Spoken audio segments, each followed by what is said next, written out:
Deep underground, a city lived for 700 years without sunlight. On a frozen volcano, a lost temple still sleeps.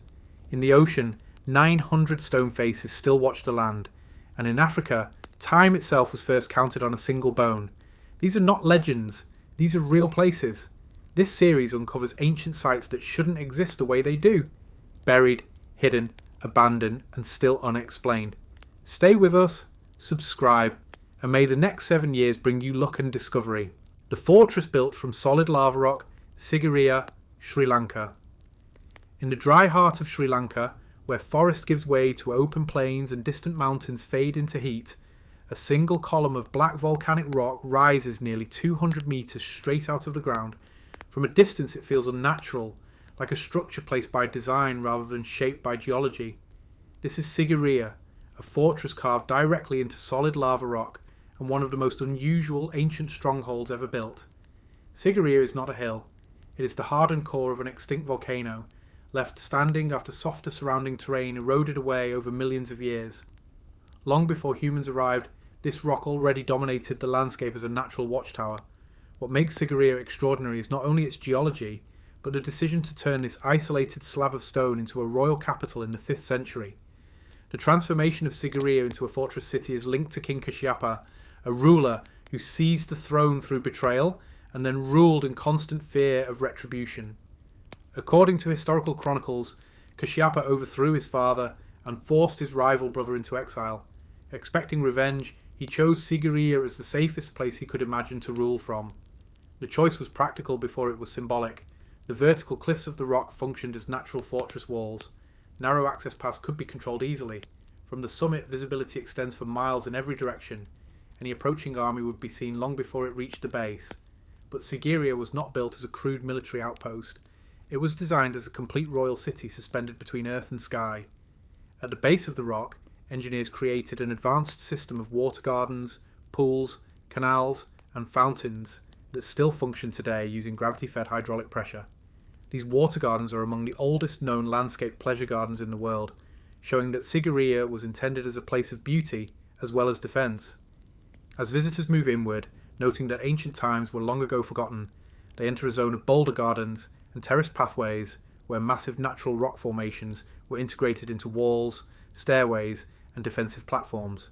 Some boulders were used as audience halls, others supported guard posts.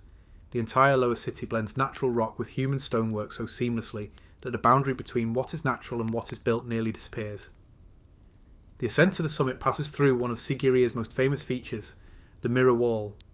This long stretch of polished stone was once so smooth that the king could see his reflection as he walked past. Over the centuries, visitors wrote poems and messages onto the wall, leaving behind one of the oldest collections of visitor graffiti in the world, preserved for over 1,000 years. Above this corridor, halfway up the sheer face of the rock, are the Sigiriya frescoes, painted figures of women floating against a clouded sky. Their identity remains debated. Some interpret them as celestial beings, others see them as royal attendants. What is certain is that these frescoes existed long before modern tourism and represent one of the most refined painting traditions of ancient South Asia. Approaching the final ascent, the path once passed through a massive stone lion structure. Only the giant carved paws remain today, but these alone hint at the scale of what once stood here. This is how Sigiriya became known as Lion Rock. The lion symbolised royal power, dominance, and divine protection. To enter the summit, one had to pass between the jaws of the stone beast. At the top of the rock lies the royal citadel. What remains today are foundations, pools carved directly into the rock surface, and the outlines of palaces, halls, and bathing platforms. Rainwater was collected and stored in stone basins cut into the summit itself, ensuring that the ruler could survive even long periods of isolation. Life on the summit was not comfortable in the modern sense. Wind exposure is severe, the sun is unbroken, water and supplies had to be hauled up narrow stairways. Yet the psychological advantage was absolute. From here, the king ruled above the world. Sigiriya served as the royal capital for only a short time. After Kashyapa was defeated in battle by his returning brother, the fortress was abandoned as a seat of power. The capital moved elsewhere. Sigiriya did not fall in flames. It simply lost its purpose. In the centuries that followed, the site became a Buddhist monastery. Monks occupied the rock shelters at its base. Meditation platforms were built into the caves. The royal fortress transformed into a place of silence, ritual, and withdrawal from worldly power. This shift is important because it shows that Sigiriya was not frozen in one role. It adapted across time. Power faded, spiritual life replaced it. What makes Sigiriya so difficult to classify is that it is simultaneously a palace, a fortress, a water engineering complex, a sacred site, and a geological monument. Few places in the world combine all of these roles within a single vertical structure. There is no mystery technology at Sigiriya. Its construction rests on stone cutting, gravity-based hydraulics, manual labour, and careful planning, and yet the vision behind it remains astonishing. The idea of building an entire capital on top of a lava column remains one of the boldest architectural decisions ever recorded in the ancient world. Today, Sigiriya stands as one of the most studied archaeological sites in South Asia, and yet still resists simple explanation. Was it built purely from fear? Was it an act of absolute royal ego? Was it meant as a physical declaration that the king stood above all others? Or was it a deliberate attempt to turn nature itself into a throne? The rock does not answer these questions. It only stands. The fortress built from solid lava rock does not overwhelm through size alone. It overwhelms through position. It dominates not because it is wide, but because it rises alone, cutting the horizon with stone. And after 15 centuries of storms, invasions, abandonment, monastic silence, and modern crowds, Sigiriya remains exactly where ancient hands reshaped it, balanced between earth and sky. The city where the dead were buried. Standing up, Chorchilla Cemetery, Peru. In the wide desert plains of southern Peru, where wind moves freely across empty sand and the horizon feels endlessly exposed, there lies a burial ground, unlike any other in the ancient world. This place is known today as Chorchilla Cemetery, and it preserves a vision of death that feels both calm and unsettling at once. Here, the dead were not laid flat beneath the earth. They were seated upright, wrapped carefully in cloth, and placed facing the rising sun. Chorchilla belongs to the ancient Nazca culture, a civilization best known for the immense geoglyphs carved into the desert floor nearby. But long before their lines became famous to the modern world, the Nazca developed a unique way of preparing the dead that has survived for more than 1,000 years in this dry environment. The cemetery is spread across low desert hills approximately 30 kilometers from the modern city of Nazca. At first glance, the landscape appears empty, with only scattered stones and shallow pits visible, but beneath the surface lie small tomb chambers built from adobe and stone, each one sealed with care. Inside these chambers, archaeologists discovered mummified human remains, preserved not through artificial embalming, but through the natural desiccating power of the desert. The bodies were placed in a seated position with knees drawn up, heads tilted slightly forward, and arms folded inward. Around them, layers of woven textiles formed tight bundles that protected the remains while allowing slow dehydration. Unlike Egyptian mummies, these bodies were not treated with chemical preservatives or organ removal. Preservation here depended entirely on climate, technique, and time. The result is unnerving in its clarity. Hair remains intact, teeth remain visible, skin still clings to bone. In some cases, facial expressions appear frozen in quiet rest. The tombs of Chorchilla were not anonymous mass graves. Each burial was prepared individually, and many were surrounded by personal offerings. Archaeologists have documented ceramic vessels, gourds, maize, tools, and textile fragments placed beside the dead, suggesting that the Nazca believed in continued needs after death rather than final disappearance. The decision to bury the dead upright is one of the most striking features of the site. This posture appears deliberate and symbolic. Facing east toward the rising sun, the dead were positioned as if they remained present within the rhythm of day and night rather than departing into darkness. Some researchers interpret this as a belief in cyclical renewal tied to agriculture, water, and seasonal return. Others see it as a method of maintaining ancestral presence within the living landscape rather than locking the dead away beneath it. The cemetery dates primarily between the 3rd and 9th centuries CE, a period when the Nazca culture flourished across southern coastal Peru. During this time, Nazca communities relied heavily on underground aqueducts, desert farming, and ritual systems deeply connected to water, fertility, and the sky. Chorchilla likely served as a burial place for elite individuals rather than the entire population. The richness of some textile wrappings and the quality of certain grave goods suggest that social status played a role in who was laid to rest here. For centuries, the cemetery remained untouched, protected by isolation and silence, That changed in the 20th century when looters discovered the site and began digging aggressively in search of artefacts to sell on the black market. Hundreds of tombs were broken open, mummies were left exposed, skulls rolled across open sand, offerings were stolen. What visitors see today is both a preserved burial tradition and the visible damage left behind by those decades of looting. Many bodies now sit exposed where their tombs once stood sealed. Some skulls rest separated from their original burials. The desert preserved what people disturbed.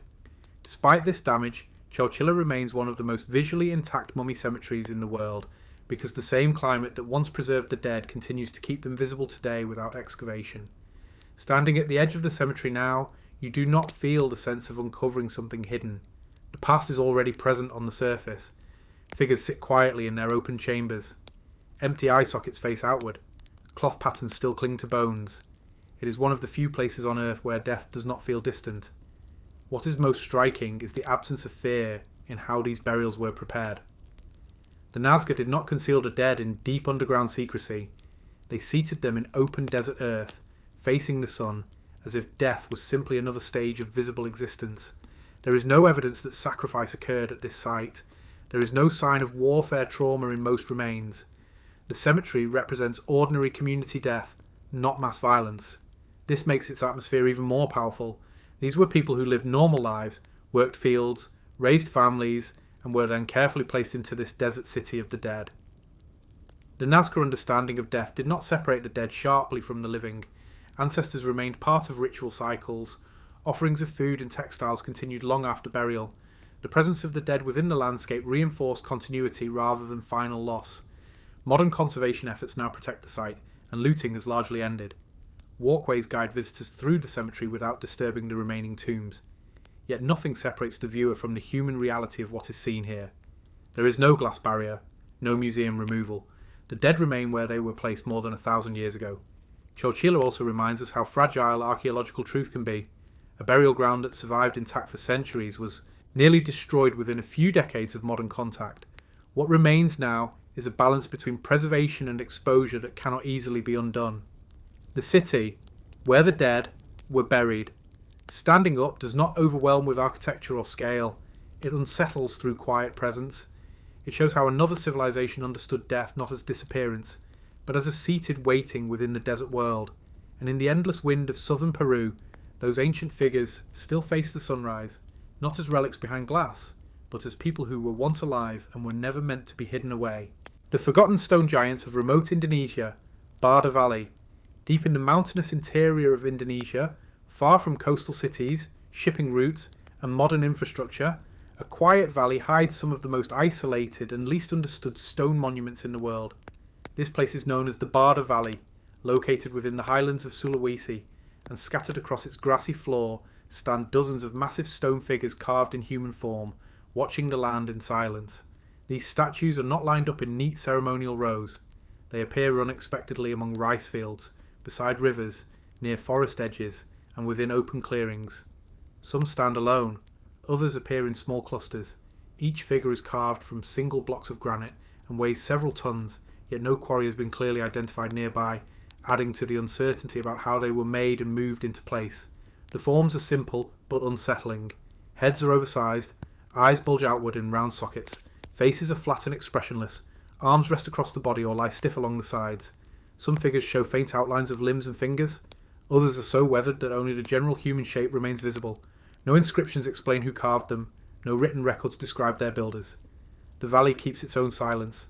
Local traditions passed through generations offer fragments of explanation, but no complete answers. One story tells of ancient giants turned to stone as punishment. Another speaks of ancestors transformed into guardians to protect the land. These oral histories preserve the presence of meaning but not its original form. What archaeology can state with confidence is limited. Carbon dating of nearby settlement layers suggests that the valley was inhabited by agricultural communities at least 2,000 years ago, possibly much earlier. These people farmed rice, raised animals, and lived in wooden structures that have long since disappeared. Stone was reserved for what mattered most. The statues of Barda Valley are part of a wider megalithic tradition found in other nearby valleys such as Bisoa and Napu, all within what is today the protected landscape of Lor Lindu National Park. Across these regions, hundreds of carved stone figures stone vats and burial containers have been discovered, forming one of Southeast Asia's most concentrated but least studied megalithic zones. Some statues stand near large cylindrical stone basins hollowed from single granite blocks. Their purpose is unknown. Some researchers suggest they were used for ritual water collection. Others believe they served as burial containers. No direct evidence has yet confirmed either explanation. What makes the monuments of Bada Valley especially difficult to interpret is that they exist far from the major ancient civilizations of Southeast Asia. They show no clear influence from Hindu-Buddhist empires, no Chinese stylistic trace, and no connection to known imperial building traditions. They appear to belong to a local culture that developed its own symbolic language in isolation. The valley itself helps explain this separation. Bada lies within rugged terrain crossed by rivers and steep forested mountains. Even today, reaching the valley requires long drives on narrow roads, followed by travel through remote rural settlements. In ancient times, this isolation would have been far greater, yet the effort invested in these stone figures suggests that isolation did not mean simplicity. Each statue would have required organised labour to quarry, transport, and carve. Granite is one of the hardest stones to work, especially with primitive tools. The precision visible in some facial features indicates controlled shaping, not accidental weathering. Who were these figures meant to represent? Ancestors, leaders, deities, guardians, or something else entirely? The statues show no consistent standardized style. Some are tall and slender, others are squat and wide. Some display clear facial features. Others are abstract. This variation suggests that each may have carried individual meaning rather than serving as mass-produced symbols. There is also no evidence that the statues were meant to be viewed together as a single ceremonial complex. Their scattered placement across the valley suggests a landscape of meaning rather than a centralised monument. Some figures stand near ancient field boundaries. Others face rivers or open plains. Their positioning may reflect territorial markers, clan identity, or spiritual oversight of land used for farming and settlement. Unlike monumental cities that collapse dramatically, the culture that created these statues seems to have faded quietly. There is no clear destruction layer, no sign of invasion, no sudden abandonment. Life in the valley appears to have gradually shifted away from stone rituals toward other cultural systems that left less durable traces. By the time European explorers documented the region in the 19th and early 20th centuries, the statues were already ancient, weathered, and disconnected from living memory.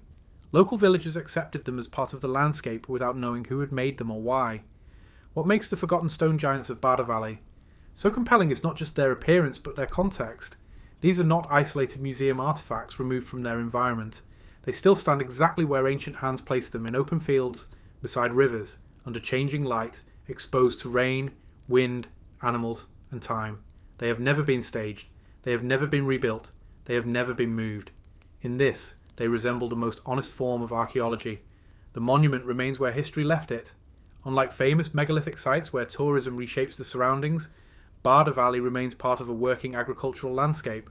Farmers move past the statues daily. Crops grow around them. The ancient and the living coexist without ceremony. There are no visitor centres dominating the view. No fences enclosing the figures. The stone giants remain unguarded, as they have for centuries.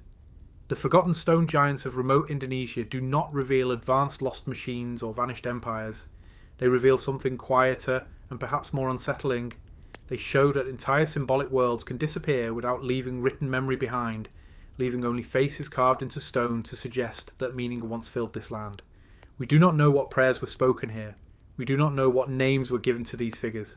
What remains is the certainty that people once stood here, carved themselves or their beliefs into stone, and then vanished so completely that even their purpose dissolved with them.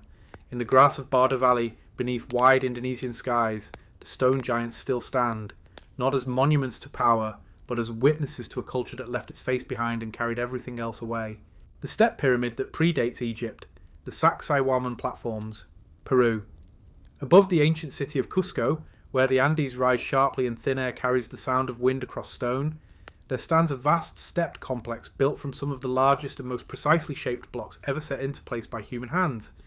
This site is known as Sacsayhuaman, and its massive zigzag platforms stretch across the hillside like a stone mountain constructed by design.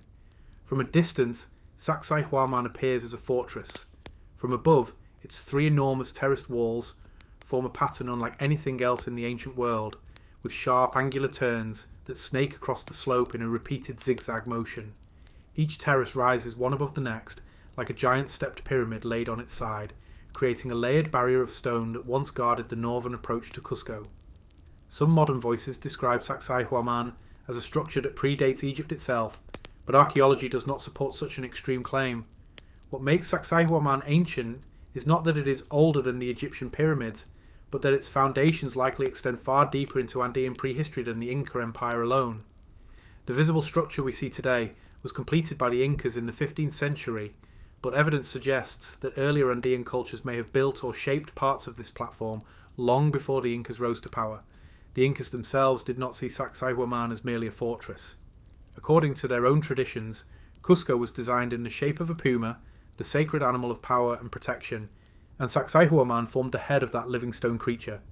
In this vision of sacred geography, the city, the mountains, and the stars were all part of the same cosmic design. The scale of construction at Sacsayhuaman is difficult to comprehend without standing at the base of its walls. Individual stone blocks weigh between 50 and 200 tons, and they are cut into complex polygonal shapes that fit together so tightly that not even a blade of grass can slide between the joints. There is no mortar holding them in place. Their stability comes entirely from precision and weight. The stones were quarried from sites several kilometres away and raised uphill across rugged terrain without wheels, iron tools, or draft animals stronger than llamas. This feat alone places Sacsayhuaman among the most extreme logistical achievements of the ancient world. Each stone face was shaped to match the exact contours of its neighbouring blocks. Corners interlock at multiple angles. Surfaces bend inward and outward with subtle curvature. This is not crude stacking. It is three-dimensional stone fitting performed at a scale that modern heavy machinery would still struggle to replicate easily. Many researchers believe that at least three major construction phases exist at the site. The lowest courses of the walls appear older and more irregular. Upper levels show more standardized Inca refinement. This layered technique suggests that the Incas may have inherited an earlier monumental platform and expanded it according to their own architectural vision. There is no written record from any pre-Inca culture explaining who first built the core of Sacsayhuaman. Andean civilizations left memory through stone and oral tradition rather than carved historical texts. As a result, Sacsayhuaman stands at the boundary between documented imperial history and deeper anonymous prehistory. The purpose of Sacsayhuaman has also been widely debated. Its defensive design is undeniable. During the Spanish conquest of the 16th century, fierce battles were fought across these terraces as Inca forces attempted to hold the high ground against invading troops. The layout works perfectly as a fortress, with narrow passage points, elevated attack positions, and layered fallback defences. Yet Sacsayhuaman was not only a military structure, it functioned as a ceremonial complex tied to major imperial rituals, especially the festival of Inti Raymi, the celebration of the sun at the winter solstice. Thousands once gathered on these platforms to witness state rituals that reinforced the divine authority of the Inca ruler. This dual function as both fortress and ceremonial centre reveals the deeper Andean understanding of power, where war, religion, and astronomy were never separated into different worlds. The city, the mountain, and the sky were one continuous system. One of the most enduring mysteries surrounding Sacsayhuaman is how its stones were moved and shaped with such accuracy. Inca builders used hammerstones made of harder rock to peck and grind massive surfaces into precise form. They leveraged gravity, earthen ramps, wooden beams, ropes, and coordinated labour drawn from across the empire. There is no evidence of lost machines or advanced unknown tools. What existed instead was disciplined engineering knowledge combined with the labour of tens of thousands of workers organised under imperial command. The stone itself remembers that effort in every polished curve and locked joint. When the Spanish dismantled parts of Cusco to build colonial structures, many stones from Sacsayhuaman were dragged downhill and reused. Only the largest blocks were left behind because they could not be moved. What we see today is only a fragment of the original structure. Even in its broken state, it remains overwhelming. When earthquakes strike the region, colonial buildings often crumble, but the massive polygonal walls of Sacsayhuaman remain stable. The flexibility built into their interlocking joints allows the entire structure to shift slightly without collapsing. This earthquake resistance is one of the greatest proofs of the engineering intelligence embedded in the stone. What makes Sacsayhuaman feel older than Egypt to many visitors is not its true age, but its style. Unlike the smooth, straight geometry of pyramids, these walls feel organic, heavy, and timeless, as if they grew out of the mountain rather than being assembled on it. The stones seem deliberately shaped to resemble natural rock formations frozen in motion. There are no royal burials here, no treasure chambers, no written dedications. Only stone, position, and scale remain to tell the story. After the fall of the Inca Empire, Sacsayhuaman lost its central role and gradually became a quarry for Cusco. Over centuries, its meaning faded from imperial heart to scattered ruin, yet the platform never disappeared. It remained as a constant stone presence above the city, watching through centuries of change. Today, Sacsayhuaman is recognized as one of the greatest monumental works in all of South America, not because of myth, but because of what still stands physically before our eyes. It represents the ability of human societies to impose order on mountain stone without breaking the relationship between architecture and landscape. The step pyramid of Sacsayhuaman does not truly predate Egypt in years, but it rivals Egypt in something just as powerful. It rivals it in ambition, in scale of labour, and in the silent confidence that stone can outlast every ruler who commands it to rise. Above Cusco, the terraces still form the head of the sacred puma. The city still rests beneath it, and the walls still hold their shape without mortar, without steel, and without explanation beyond the hands that shaped them. The cliff tombs only accessible by rope, the hanging coffins of Sagada, Philippines. High in the northern mountains of the Philippines, where cloud forests cling to limestone cliffs and rivers cut deep gorges through stone, lies the remote mountain town of Sagada. From a distance, the cliffs surrounding Sagada appear like ordinary weathered rock faces shaped by rain and time. Only when you draw closer do you notice something that should not be there at all. Wooden coffins hang from sheer vertical walls, suspended above the ground where no road, stair, or path can reach. These are the hanging coffins of Sagada, one of the most unusual burial traditions still visible anywhere in the world. Some coffins rest gently on narrow rock ledges, others are wedged into shallow cliff cavities. Several hang directly over open air, fixed only by wooden pegs driven deep into limestone. The highest coffins sit tens of metres above the valley floor, accessible only by rope and raw physical risk. This burial practice belongs to the ancient Igorot peoples of the Cordillera mountain region, whose ancestors developed this tradition centuries ago, long before Spanish colonization reshaped the archipelago. For them, death was not an end hidden beneath soil, but a visible transition placed deliberately between sky and earth. The purpose of hanging the dead was not to display them for shock or spectacle. It was rooted in belief. By placing the dead high above the ground, closer to the sky, families believed the spirit moved more easily into the afterworld. Height symbolized spiritual ascent. Distance from earth symbolized release from human suffering. There was also practical meaning behind the ritual. Elevating the dead protected the remains from floods, wild animals, and ground disturbance. It also kept burial spaces away from residential areas in crowded mountain terrain where farmland and homes already competed for limited flat ground. The coffins themselves are handmade from hollowed out tree trunks, carved directly by the individuals meant to rest inside them. Elder members of the community prepared their own coffins while still alive, shaping the interior to fit their future body. These coffins are small by modern standards because bodies were placed inside in a tightly folded fetal position, symbolizing a return to the beginning of life. After death, the body was wrapped and placed inside the coffin by family members and village elders.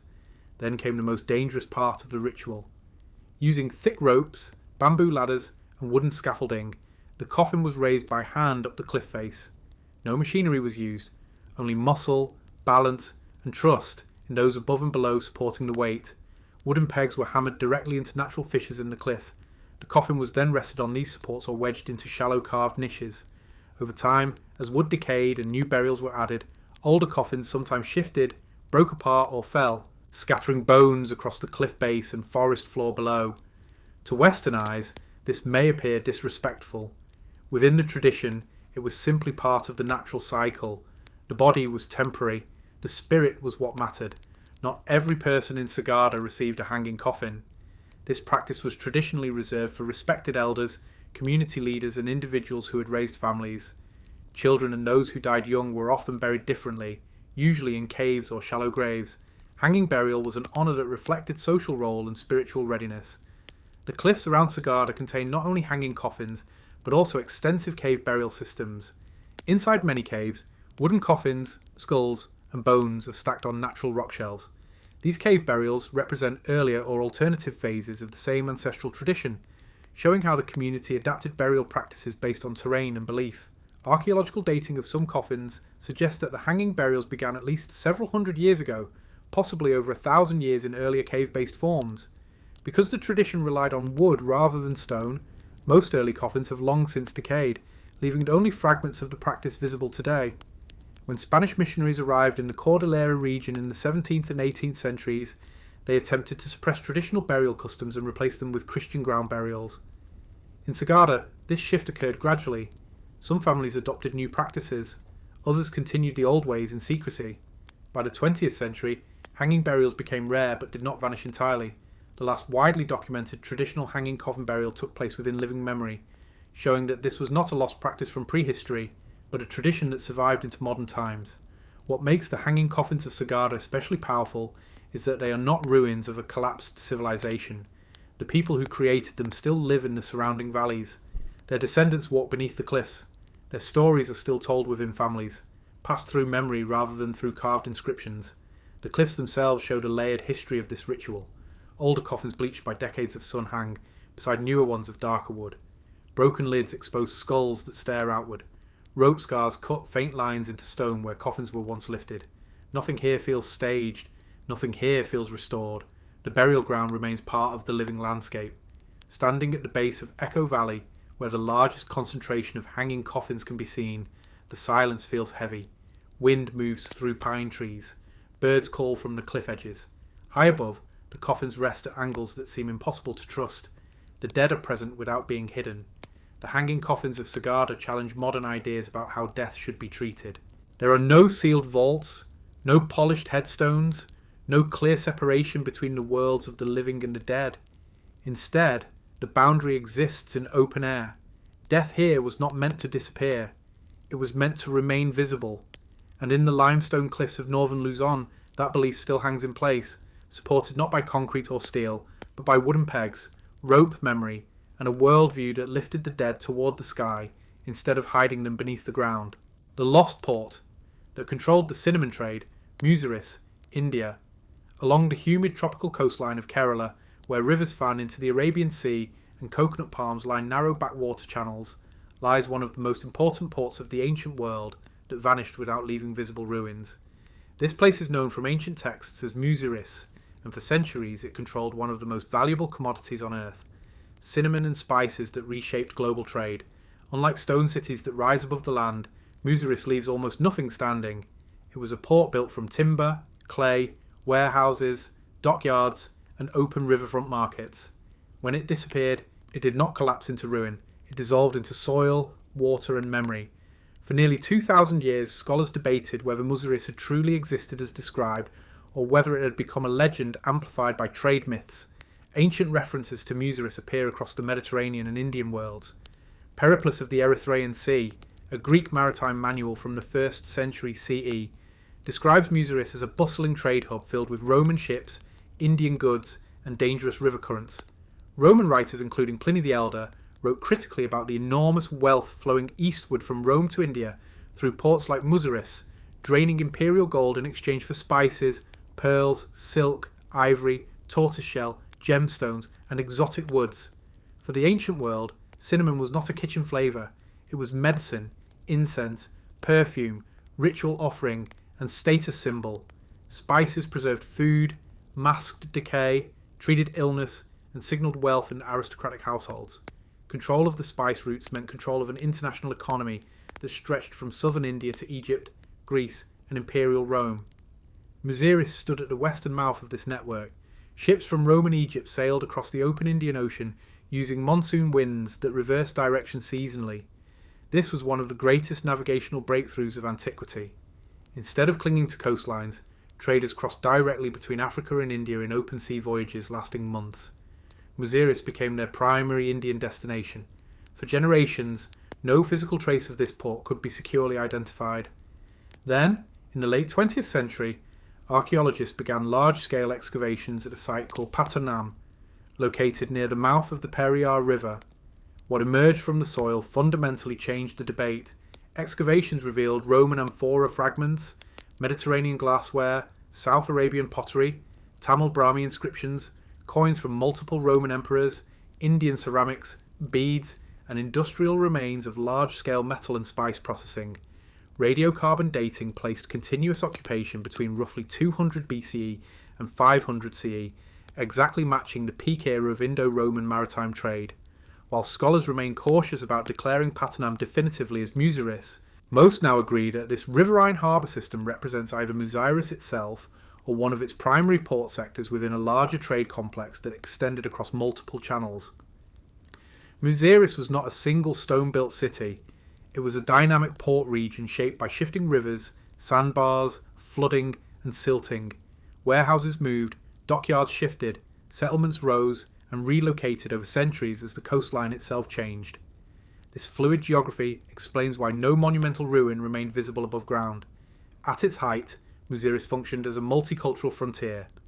Tamil merchants, Jewish traders, Arab sailors, Persian intermediaries, and Roman captains shared markets along muddy riverbanks. Languages overlapped, religions intersected. Contracts were negotiated across cultures that had never met before this global trade system existed. This was one of the earliest truly international trading environments in human history. The wealth passing through Muziris was immense. Roman coins entered India in such quantities that they remain among the most common foreign artifacts found across southern India today. Gold flowed in, spices flowed out. The exchange permanently reshaped regional economies on both sides of the sea. But Muziris did not fall through invasion or war. It vanished through silence and environmental change. Historical texts point to a catastrophic flooding event in the Periyar river system around the 4th or 5th century CE that may have destroyed docklands and altered navigation channels permanently.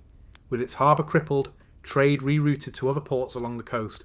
Without ships, the port lost its purpose. Without trade, the settlement drained away. No empire recorded the fall.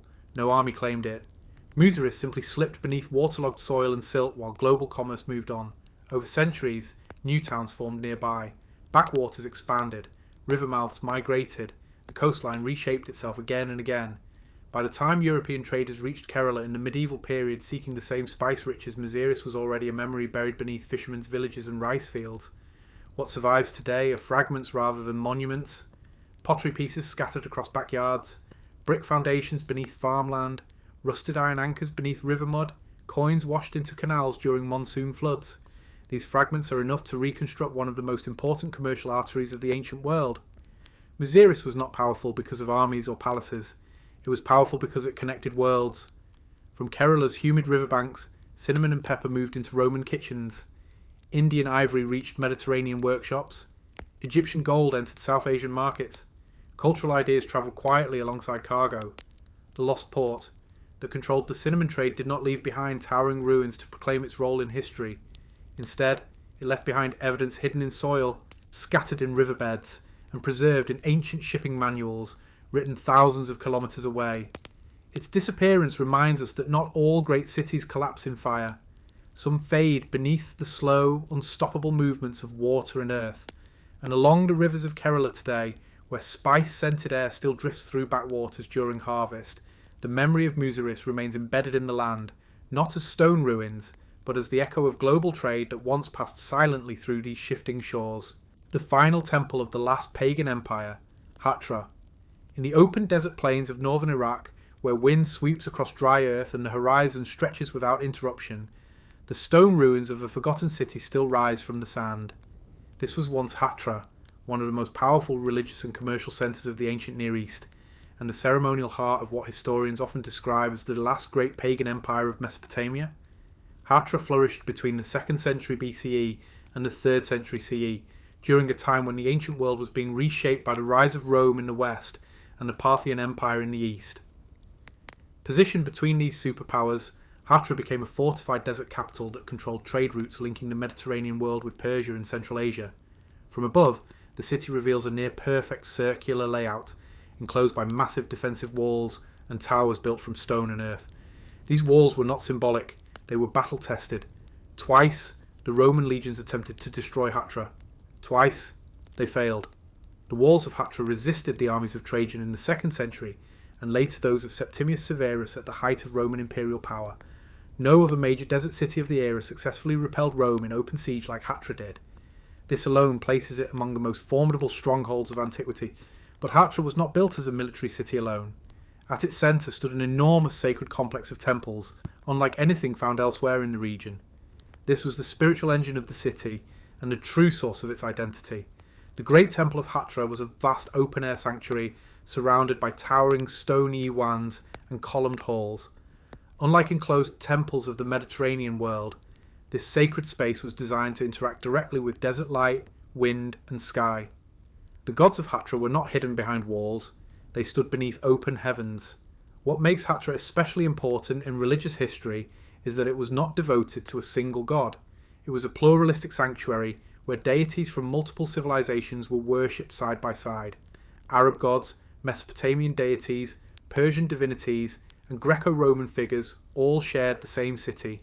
Shamash, the ancient sun god, was honoured here. So was Nergal, god of war and plague. Alat, the pre-Islamic Arabian goddess, had a temple. Even Greek-influenced forms of Heracles appear in sculpture. This blending of belief systems was not common in fortified imperial cities. Hatra was both a religious crossroads and a spiritual refuge. Its rulers styled themselves as kings, but their authority was inseparable from priesthood.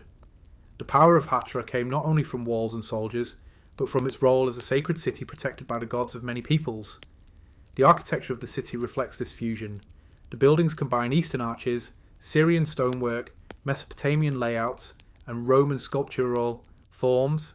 The statues depict rulers in layered robes, heavy jewellery, and rigid frontal poses that bridge ancient Assyrian tradition with Parthian court style. Hatra's wealth flowed from trade. Caravans carrying silk, spices, gems, incense, metal, and textiles passed through this desert crossroads. Merchants from distant lands paid fees and offered donations at the temples. The gods of Hatra grew powerful because the city was rich, but Hatra's greatness burned brightly and briefly. In the 3rd century CE, a new empire rose to the east, one more centralised and aggressive than the Parthians. The Sasanian Empire emerged with the goal of controlling all major trade corridors of the Near East. In 241 CE, the Sasanian armies reached Hatra. This time, the city did not survive the siege. Ancient texts suggest that betrayal may have played a role in its fall, though details remain unclear. What is certain is that after centuries of independence, Hatra was captured, sacked, and abandoned. Its population vanished. Its temples fell silent. Unlike cities absorbed into new empires and rebuilt, Hatra was never reoccupied at full scale. Its sacred role as a multi-god sanctuary ended permanently. As Christianity spread through the region and later Islam reshaped spiritual life, the old pluralistic religious world that Hatra represented faded into memory. For nearly 2,000 years, the city lay forgotten beneath desert sand, its broken statues half buried, its temples eroded by wind. Only fragments of its former atmosphere remained in standing arches and toppled columns. In modern times, archaeologists uncovered Hatra as one of the best preserved Parthian-era cities ever discovered. Its ruins revealed a rare snapshot of late ancient pagan civilization, at the moment just before monotheistic empires reshaped the religious landscape of the Near East forever. Tragically, in the 21st century, parts of Hatra were deliberately damaged during periods of conflict. Several statues and temple structures were destroyed by extremist groups who viewed the ancient city as an enemy of modern belief. This loss was not the result of time or weather, but of human choice. Yet even after this destruction, much of Hatra still stands. Its walls still circle the sand. Its temples still rise without roofs. Its statues, though wounded, still hold their shape. The final temple of the last pagan empire does not represent the end of belief, but the end of a world where many gods could share one city without conflict. Hatra was one of the final places where ancient polytheism held political power as well as spiritual meaning. Its fall did not come from religious conversion alone. It came from shifting empires, changing trade routes, and the movement of armies that redrew the structure of the ancient world. Today, when the desert wind moves through the arches of Hatra, it passes through empty sanctuaries that once echoed with multilingual prayers, merchant voices, and ritual songs from countless cultures. The city no longer defies Rome. It no longer controls caravans. It no longer calls its gods to the altar. What remains is stone shaped by belief, standing where the last powerful pagan sanctuary of Mesopotamia once ruled the horizon. The Amazon fortress with perfect square geometry, Kuhikugu. Deep within the southern Amazon basin of modern Brazil, far from paved roads and visible stone ruins, lies the trace of a city that for centuries was believed to be impossible. This place is known today as Kuhikugu, a vast pre-Columbian settlement hidden beneath forest canopy and only fully revealed through aerial mapping and ground excavation in recent decades. For most of modern history, the Amazon was misunderstood as a wilderness incapable of supporting large, complex societies. Scholars believed its soils were too poor, its floods too destructive, and its environment too unstable for long-term urban life. The discovery of Kuikugu quietly overturned that entire idea. From the air, Kuikugu reveals itself not through towering ruins, but through geometry carved into the earth itself. Broad square enclosures, long straight roads, circular plazas, and deep defensive ditches appear beneath clearings and forest edges. These shapes are not formed by rivers, roots, or erosion. They follow deliberate human design. The primary settlement area consists of a large fortified square enclosure, nearly 1 kilometre wide, surrounded by deep ditches and raised earthen walls. From this central zone, straight roads extend outward in precise lines, connecting smaller satellite villages and ceremonial areas across the landscape. The layout reflects planning, authority, and coordination over a large population. Archaeological evidence indicates that Kuikugu was inhabited between roughly 800 and 1600 CE, thriving for centuries before European contact reshaped the continent. At its height, the settlement system supported an estimated population in the tens of thousands, making it one of the largest known indigenous urban regions of the Amazon. Unlike stone-built cities, Kuikugu was constructed almost entirely from earth, wood, fibre, and clay. Its walls were compacted soil, its houses were timber structures, its roads were cleared earth corridors. When the society collapsed and forest reclaimed the land, nearly all visible traces were erased from ground level. What survived was the shape beneath the soil. The fortifications of Kuikugu were not ceremonial. They were defensive. Deep ditches, steep embankments, and multiple concentric enclosures showed that protection was a central concern. This was not a small farming settlement. It was a fortified urban landscape built to endure conflict. The people of Kuikugu practiced an advanced form of environmental engineering now known as terra preta, or black earth. This artificially enriched soil was created by mixing charcoal, organic waste, pottery fragments, and compost into otherwise nutrient-poor Amazonian ground. The result was fertile agricultural land that could support large populations for generations. This soil technology transformed the rainforest from a fragile constraint into a food-producing engine. Fish from rivers, crops from terra preta, fields, fruit from managed forest gardens, and protein from hunting created a stable resource base for urban life. The square geometry of Kuikugu stands in stark contrast to the organic winding forms of natural forest landscapes. Roads run straight for kilometres. Ditches align at precise right angles. Villages are positioned at measured distances along transport corridors. This was not spontaneous growth. It was organised construction at regional scale. Excavations revealed that homes were arranged around central plazas, likely used for public meetings, ceremonies, trade, and seasonal festivals. These plazas formed the social heart of each settlement. The political organisation behind this planning remains largely unknown. There is no written language preserved, no carved rulers' names, no visible palace structures. Power may have been distributed among clan leaders, priestly authorities, or regional alliances rather than centralised kingship. What is clear is that Kuikugu and its neighbouring settlements formed a connected cultural network across the upper Xingu river system. Together, these communities created one of the most extensive pre-Columbian urban landscapes ever found in the Amazon.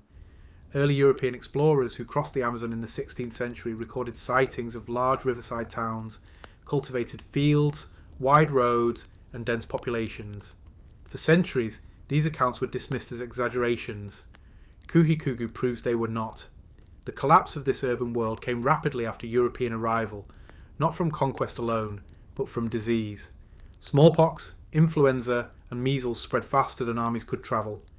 Entire populations disappeared within a few generations. Without labour, walls collapsed. Without maintenance, fields reverted to forest. Without memory, roads vanished beneath vines. By the time modern explorers entered the deeper forest, the civilization of Kuikugu was already absorbed back into the Amazon ecosystem. Unlike stone ruins that dominate landscapes for millennia, earthworks return quietly to nature. This is why Kuikugu remained invisible for so long. It did not leave monuments to conquer time. It relied on soil, wood, and collective memory. What makes Kuikugu one of the most important archaeological discoveries of the modern era is not mystery alone. It is the proof that human societies once reshaped the Amazon with intelligence, sustainability, and engineering skill far beyond what was previously accepted. The square fortress geometry shows that order once existed where chaos was assumed. The black earth shows that fertility was created where barrenness was expected. The roads show that communication spread where isolation was imagined. Kuhikugu does not reveal a lost empire of stone, it reveals a lost network of living cities built in balance with one of the most complex environments on Earth. Today, satellite imagery continues to locate new earthworks across the Amazon basin, suggesting that Kuhikugu was not an exception, but part of a much larger forgotten urban tradition buried beneath rainforest canopy. The Amazon fortress with perfect square geometry does not stand in stone to impress the eye. It exists beneath soil and forest to change how history itself is understood. It reminds us that disappearance does not mean insignificance, and that some of the greatest human achievements vanish not in fire, but in leaves, roots, and silent earth. The desert tombs carved like sci-fi buildings. Qasr al-Farid, Hegra, Saudi Arabia. In the silent desert of northwestern Saudi Arabia, where sandstone cliffs rise from open plains and the air carries no sound but wind, a single monumental tomb stands alone, separated from every other structure around it. This isolated stone building is known as Qasr al-Farid, the Lonely Castle, and it is part of the vast ancient city of Hegra, also called Madain Salih. Unlike crowded clusters of rock-cut tombs found elsewhere at the site, Qasr al-Farid stands by itself, carved into a single massive sandstone block with no surrounding structures.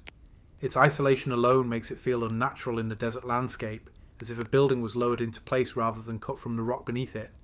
The tomb was carved by the ancient Nabatean kingdom, the same civilization responsible for the famous city of Petra in modern Jordan. Between the 1st century BCE and the 1st century CE, the Nabateans controlled the main caravan routes that carried frankincense, myrrh, spices, and luxury goods across Arabia and into the Mediterranean world. Hegra was their southern capital. At first glance, Qasr al-Farid looks like a futuristic structure rather than an ancient one. Its tall, flat facade rises straight up from the desert floor. Clean geometric lines divide the surface into stacked horizontal zones. There are no decorative columns, no sculpted figures, no relief scenes. Only perfect symmetry, sharp edges, and a deep rectangular doorway cut into solid stone. The tomb appears unfinished. Tool marks remain visible across the upper facade. The interior chamber is rough and unpolished. It seems as though the builders stopped work suddenly and never returned. Why construction ended remains unknown. The person who commissioned the tomb may have died before completion, or political and economic shifts may have halted the project. What makes Qasr al-Farid physically extraordinary is not only its design, but the fact that it was carved from a single isolated boulder rather than a cliff face. Most Nabatean tombs are cut into continuous rock walls where scaffolding could be anchored easily. Here, every surface had to be accessed by freestanding wooden scaffolds built around the entire stone. This required precise planning, serious engineering skill, and complete confidence in the stability of the rock itself. One mistake could have fractured the entire monolith. The doorway leads into a simple burial chamber intended for a single high-status individual. No decoration covers the walls, no statues were placed inside. The focus was on presence, not ornament. The tomb was meant to dominate the desert through scale and isolation, rather than through decoration. Qasr al-Farid was not alone in purpose. It was part of a necropolis that once held more than 100 monumental tombs carved across the sandstone cliffs of Hegra. Each tomb was marked with inscriptions, recording the name and social rank of the person buried within. These inscriptions also issued warnings against disturbing the graves, threatening curses or legal punishments. The Nabateans saw burial as a form of architecture that extended social identity beyond death. Even in tombs, wealth and status were displayed through measurement, location, and scale. Hegra itself was a desert city built on water, trade, and engineering precision. Beneath the sand lay a network of deep rock-cut wells that provided reliable year-round water. These wells made long-distance caravan trade possible across one of the harshest environments on Earth. Without them, the city could not have existed. For centuries, Hegra flourished as a crossroads between Arabia, the Levant, and the broader Mediterranean economy. Goods passed through its gates, merchants met at its markets, stonecutters shaped its tombs. Then, slowly, the trade routes shifted. As Roman influence grew along Red Sea routes and sea-based shipping replaced long caravan lines, inland desert cities like Hegra lost their economic power. Without constant movement of caravans, the city declined. By the 3rd century CE, it was largely abandoned. Long after the Nabateans vanished, the site gained a darker reputation. In later Islamic traditions, The ruins of Hegra were associated with divine punishment stories. The area was avoided by travellers for centuries, feared rather than studied. This isolation preserved the tombs, but also froze them in misunderstanding. It was not until modern archaeology that Hegra was properly documented and understood as one of the greatest Nabatean cities outside Petra. In recent years, the site has been carefully conserved and opened for public study as part of Saudi Arabia's cultural heritage. Standing in front of Qasr al-Farid today, its shape still feels disconnected from time. No erosion-softened carvings, no decorative storytelling, just height, flat plains, and balance. It looks less like something born of ancient religion and more like a structure imagined by a distant future civilization, and yet every hammer mark carved into its surface was made by human hands using iron chisels, ropes, scaffolds, and patient repetition. The desert tombs of Hegra do not represent forgotten technology. They represent forgotten intention. They show what happens when architecture is built not just to honour the dead, but to confront the emptiness of the desert itself. Qasr al-Farid was meant to stand alone, and 2,000 years later, it still does. The oldest musical flute made from a bone, Hohlfels, Germany. In the limestone hills of southern Germany, where forests blanket rolling valleys and narrow rivers carved through ancient rock, a small cave opens quietly into the earth. This cave is known as Hohlfels, and from its deep sediment layers came an object so fragile and so simple that it completely reshaped our understanding of when human culture truly began. Buried beneath meters of ancient earth, archaeologists uncovered a musical instrument carved from the hollow bone of a vulture. It is now recognised as the oldest known musical flute in the world, dated to approximately 40,000 years ago.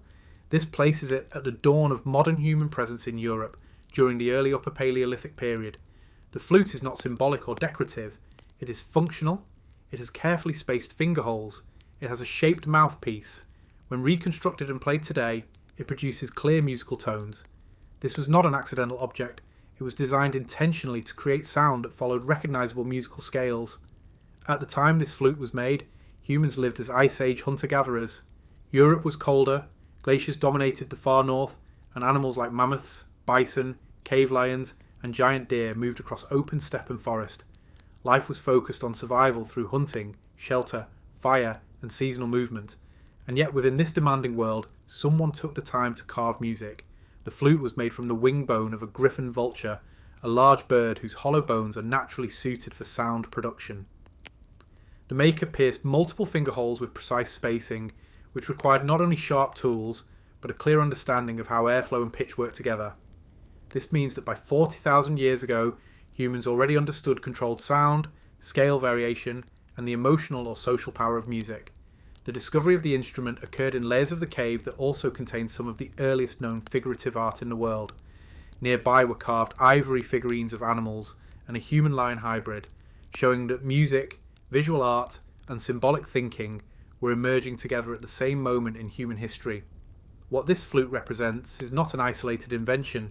It is evidence of a cultural world that has mostly vanished without trace. Wood, skin, fibre, and voice do not fossilise easily. Sound leaves no imprint in stone. This instrument survived only because bone can endure where everything else decays. The people who played this flute left no written language, no permanent houses, no stone cities. Yet they had music. Music implies gathering, listening, shared rhythm, memory, and emotional expression. It suggests that early humans were not only struggling to survive, but also creating meaning beyond survival. We will never know what melodies were played on this flute. We cannot recover the songs that once moved through that Ice Age cave. But we can confirm that structured sound existed long before agriculture, long before metal, long before villages and kings.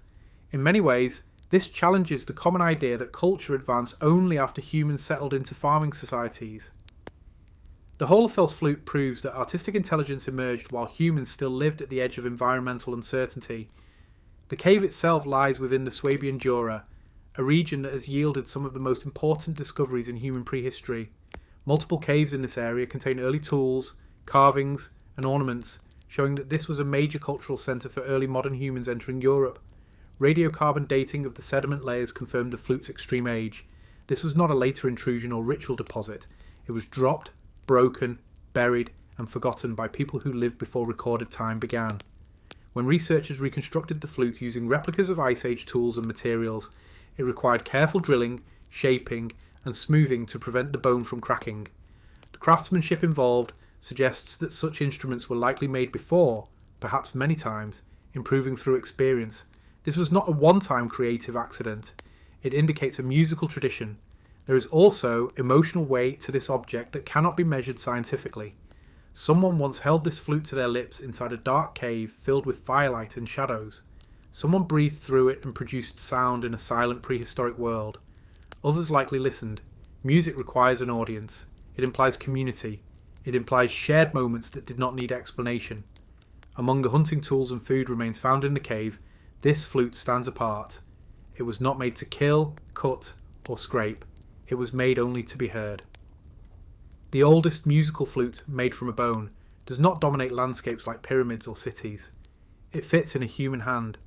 It weighs almost nothing, and yet it carries more emotional distance through time than almost any monument of stone. It tells us that long before written stories, humans were already telling stories through sound. Long before temples, humans gathered around rhythm. Long before civilization, music already existed, and from a small cave in southern Germany, carved from the wing of a prehistoric bird, that truth travelled 40,000 years into our hands. The desert wheels, visible only from the sky, the Syrian stone circles. Across the volcanic deserts of the Middle East, where black basalt stretches for hundreds of kilometres and vegetation fades into open stone, strange geometric shapes appear only when viewed from the sky. These are not natural landforms. They are made by human hands, shaped from stone, and so large that for most of history no one truly understood what they were seeing. Today, they are known simply as the desert wheels. These structures are scattered across parts of modern Syria, Jordan, and Saudi Arabia, especially across the vast volcanic region known as Harat ash-Sham. From ground level, they appear as low piles of stone, barely rising from the landscape. From the air, they transform into vast circles, spokes, rays, and complex geometric patterns spanning tens to hundreds of meters across. Some resemble giant wagon wheels with radiating lines. Others look like starbursts, compasses, or pinwheels frozen into the desert floor. Many are arranged in clusters. Others stand alone. Their scale is so large that they were almost entirely unknown until the invention of aerial photography and satellite imaging in the 20th century. Local Bedouin tribes were aware of the stones for generations, but from the ground they appeared meaningless. It was only when pilots flying over the deserts during World War I reported seeing enormous shapes below that the scientific world first realised something ancient and vast was hidden in plain sight. Unlike the famous Nazca lines of Peru, which are carved into soil, the desert wheels are constructed from stacked basalt stones gathered from the surrounding terrain. No carving, no cutting, just placement, yet the precision of the shapes suggests deliberate planning rather than random accumulation. Archaeological study indicates that many of these wheels date back at least 8,000 to 9,000 years, placing their construction in the Neolithic period, a time when humans were just beginning to transition from hunting and gathering into settled farming communities. This means the desert wheels were built long before writing, long before metal tools, long before cities and empires. The people who built them left behind almost nothing else that explains their purpose. Some wheels have central stone cairns, others have burial chambers at their core. A few contain human remains, suggesting that at least some served funerary roles. Yet many show no trace of burials at all. Some align roughly with sunrise or sunset on specific days of the year. Others point toward distant landscape features. But no single unified astronomical system has been proven across all wheel sites. Many scholars believe the wheels were ritual structures tied to beliefs about life, death, land, and sky. Their immense scale suggests that meaning was meant to be seen not by individuals standing inside them, but by something above them, whether that was the sky itself, the sun, or imagined spiritual beings. The idea that these were messages for the heavens cannot be proven, but it remains difficult to ignore how perfectly they are designed to be viewed only from above. What makes the desert wheels even more puzzling is their relationship with other megastructures in the same region, especially the desert kites. These long V-shaped stone walls were built as massive animal traps to funnel herds into killing zones. In some locations, wheels are built directly beside these kites. This suggests that the same society that engineered large-scale hunting systems also constructed enormous symbolic geometry into the landscape. They understood both survival mechanics and abstract design. Life in these volcanic deserts thousands of years ago was far harsher than it is today. Water sources were limited, rainfall was unpredictable, yet populations were large enough and organised enough to build stone structures requiring significant collective labour. The desert wheels do not show signs of long-term habitation. No hearths, no houses, no food waste. This reinforces the idea that they were built for specific ceremonial or symbolic purposes rather than daily life. Another mystery lies in their variety. Some wheels have perfectly straight spokes, others are irregular, some are tightly structured, others appear hurried or incomplete. This suggests that the function may not have been unified across all sites, or that different groups adapted the idea for their own meanings. Radiocarbon dating of nearby charcoal and burials places construction across wide time ranges rather than within a single historical moment. This means the desert wheels were not part of a one-time project. They were built, reused, modified, and abandoned across millennia. The people who built them did not carve their stories into stone with words. They carved them into space. From orbit, the wheels form a quiet language of circles and lines written on black volcanic ground. From the surface, they dissolve into ordinary rock. This is part of what makes them so unsettling. They exist in two realities at once, one for the sky, one for the earth. Modern satellite imagery has now revealed thousands of these structures across the Middle East. Many remain unmapped. Some may never be documented properly due to conflict, erosion, and modern development. The full scale of this ancient landscape design may never be completely known. The desert wheels remind us that not all ancient monuments were built upward. Some were built outward, across lands so wide that only the sky could fully witness them. They are not monuments to kings. They are not temples to named gods. They are geometry made permanent in stone, and they suggest that long before modern civilization imagined it could shape entire landscapes, ancient people were already drawing their meanings across deserts large enough to be seen only from the air.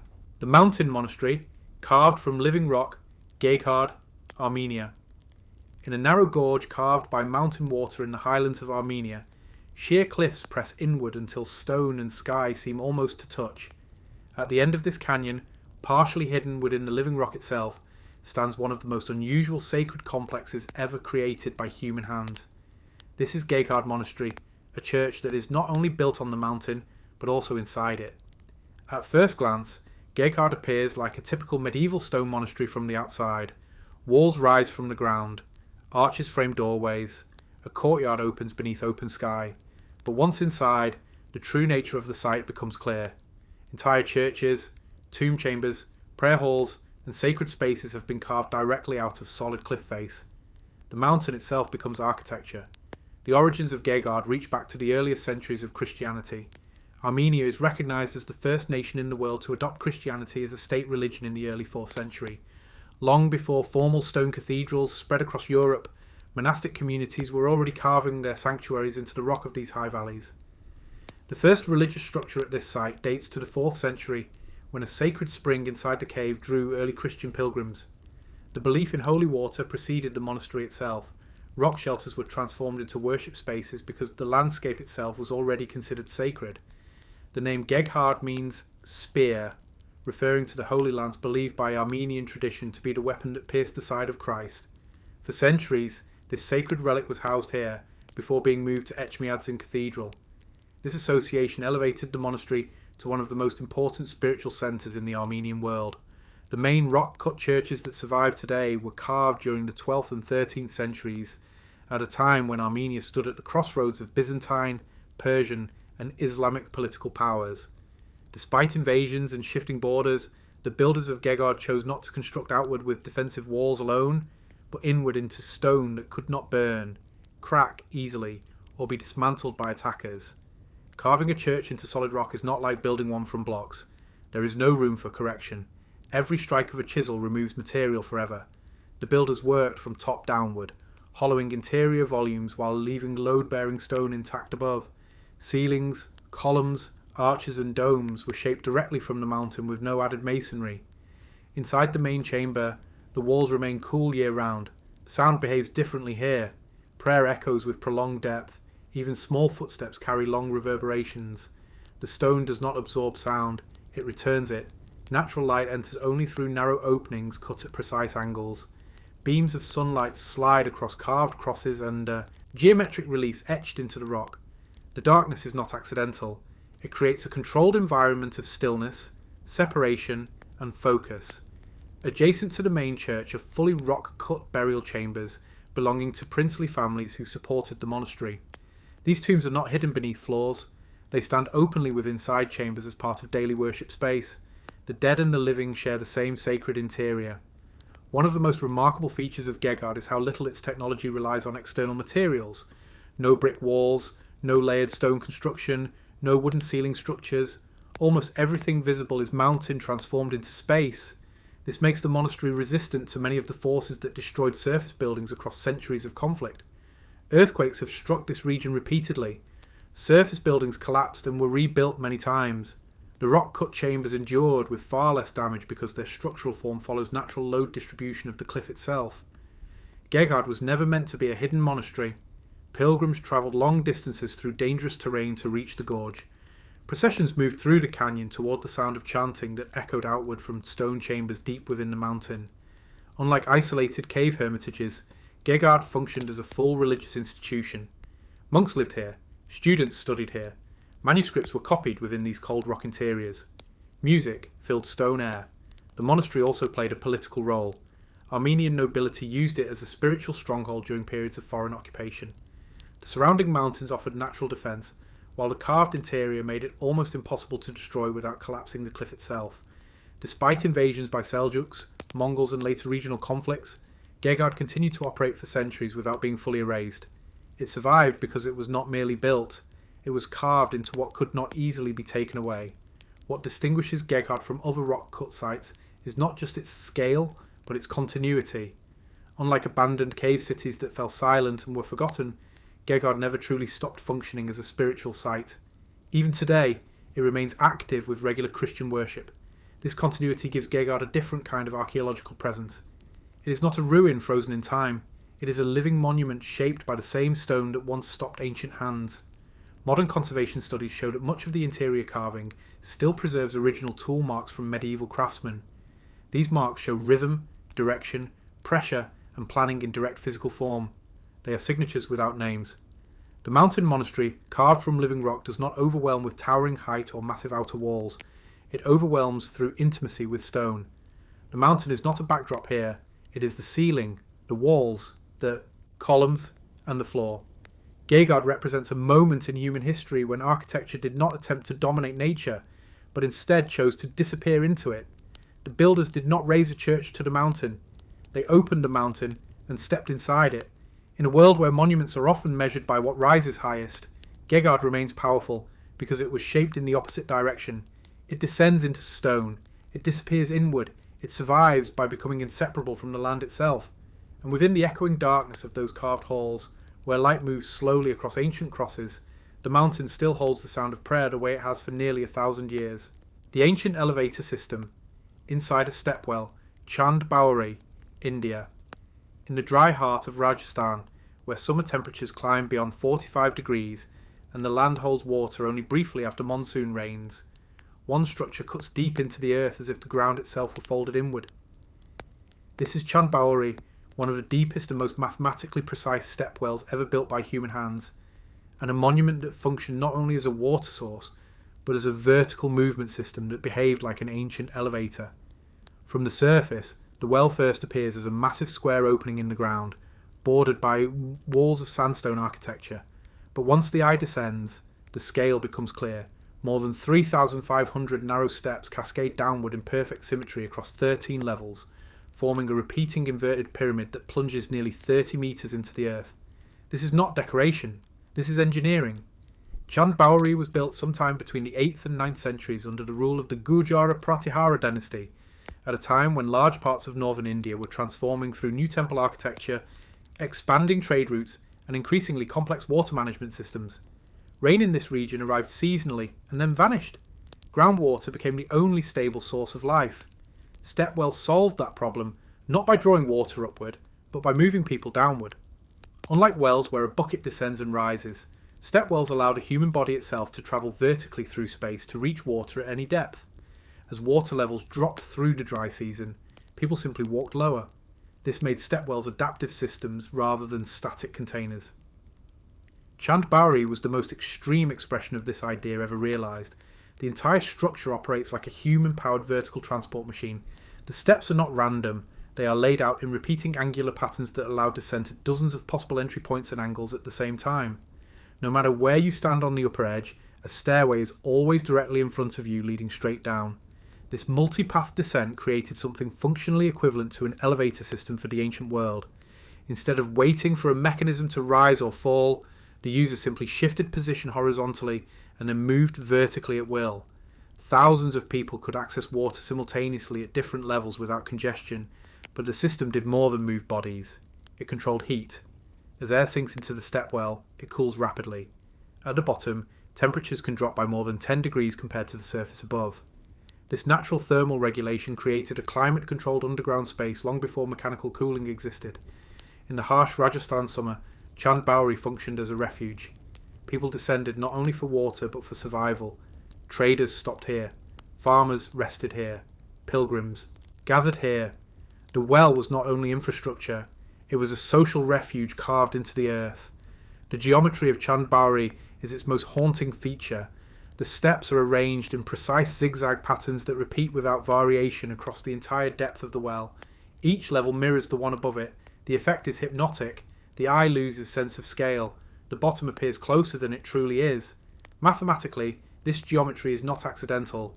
The builders use consistent ratios to maintain structural balance while also distributing load evenly across the retaining walls. Without these geometric principles, the surrounding earth would have collapsed inward under monsoon saturation. Stone by stone, the well locks itself into the surrounding ground like a giant underground machine. On the fourth side of the square structure stands a multi-storey pavilion with carved balconies and galleries.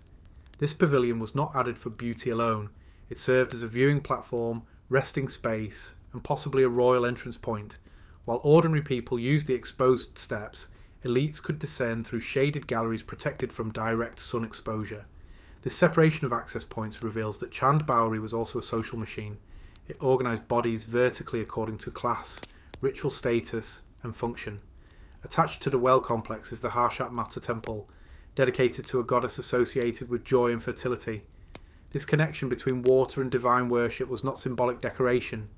In pre-modern India, water infrastructure and religious life were inseparable. Wells were built as acts of merit. To provide water was to earn spiritual credit. This is why stepwells across India often reach artistic and architectural levels rivaling major temples. They were not seen as utilities alone. They were gifts to both humans and gods. Chand Bauri represents the extreme end of this philosophy. Its scale suggests state-level funding. Its precision suggests master engineers. Its survival suggests deep understanding of geology and structural physics. Unlike surface reservoirs that evaporate under the sun, stepwells reach groundwater directly. The deeper they go, the more stable the supply becomes. Chand Bauri descends far enough to access aquifers that survive even in extended drought cycles. This made the surrounding settlement sustainable in a way that surface villages were not. But Chand Bauri is not only remarkable for its depth and geometry, it is also remarkable for what it does not contain. There are no sculptures lining the main stair walls, no decorative reliefs on its core structure, no inscriptions boasting of kings or victories. The design is almost brutally functional. Beauty emerges only from repetition, alignment, and scale. This absence of surface decoration suggests a conscious prioritization of function over display. The well was built to work, not to be admired. Its beauty emerges as a consequence of precision, not ornament. When European observers first documented Chand Bauri during the colonial period, they often misunderstood its purpose. Some described it as a ritual labyrinth. Others speculated it was a royal entertainment structure. Only later did its full hydraulic function become clear. This confusion highlights a deeper reality. Many ancient technologies disappear not because they stopped working, but because the logic behind them is forgotten. The stepwell model functioned for over 1,000 years. Then, with the arrival of motor-driven pumps and piped water systems in the modern era, these underground systems became obsolete almost overnight. Wells were sealed, steps were left unused, water was lifted instead of approached. Within a few generations, people no longer understood why such an extreme downward architecture had been built at all. Chand Bauri began to transform from living infrastructure into silent monument, but even as its social function faded, its engineering genius became more visible with time. Unlike modern concrete wells that crack and collapse after decades, Chand Bauri's stone walls remain largely stable after more than 12 centuries of constant seasonal pressure. The well continues to regulate temperature as it always has. The air at its base remains cool even today. The echo of footsteps still moves upward through its stair network like sound, travelling through a giant stone instrument. There is also a psychological dimension to Chand Bowery that is impossible to ignore. Standing at the rim and looking down produces vertigo. The repetition disorients the mind. Depth becomes abstract. The space feels infinite even when the bottom is physically visible. This psychological effect was not accidental. Ancient Indian architecture frequently used repetition and symmetry to induce altered perception. Temples guide the eye inward. Mandalas organize space into nested layers. Stepwells invert that logic and pull the body inward instead. The descent itself becomes a ritual. Water is not simply obtained. It is approached through structured movement. At moments of extreme drought, when surface rivers vanished completely, Chand Bowery became the only source of survival in the region. Its hidden reserves turned it into a silent life support system for the surrounding population. During periods of war and instability, the well also functioned as a secure internal resource. While armies could poison surface water or destroy canals, a deep stepwell carved into bedrock remained protected from easy sabotage. In this way, Chand Bowery was not only infrastructure and refuge, it was also a defensive resource.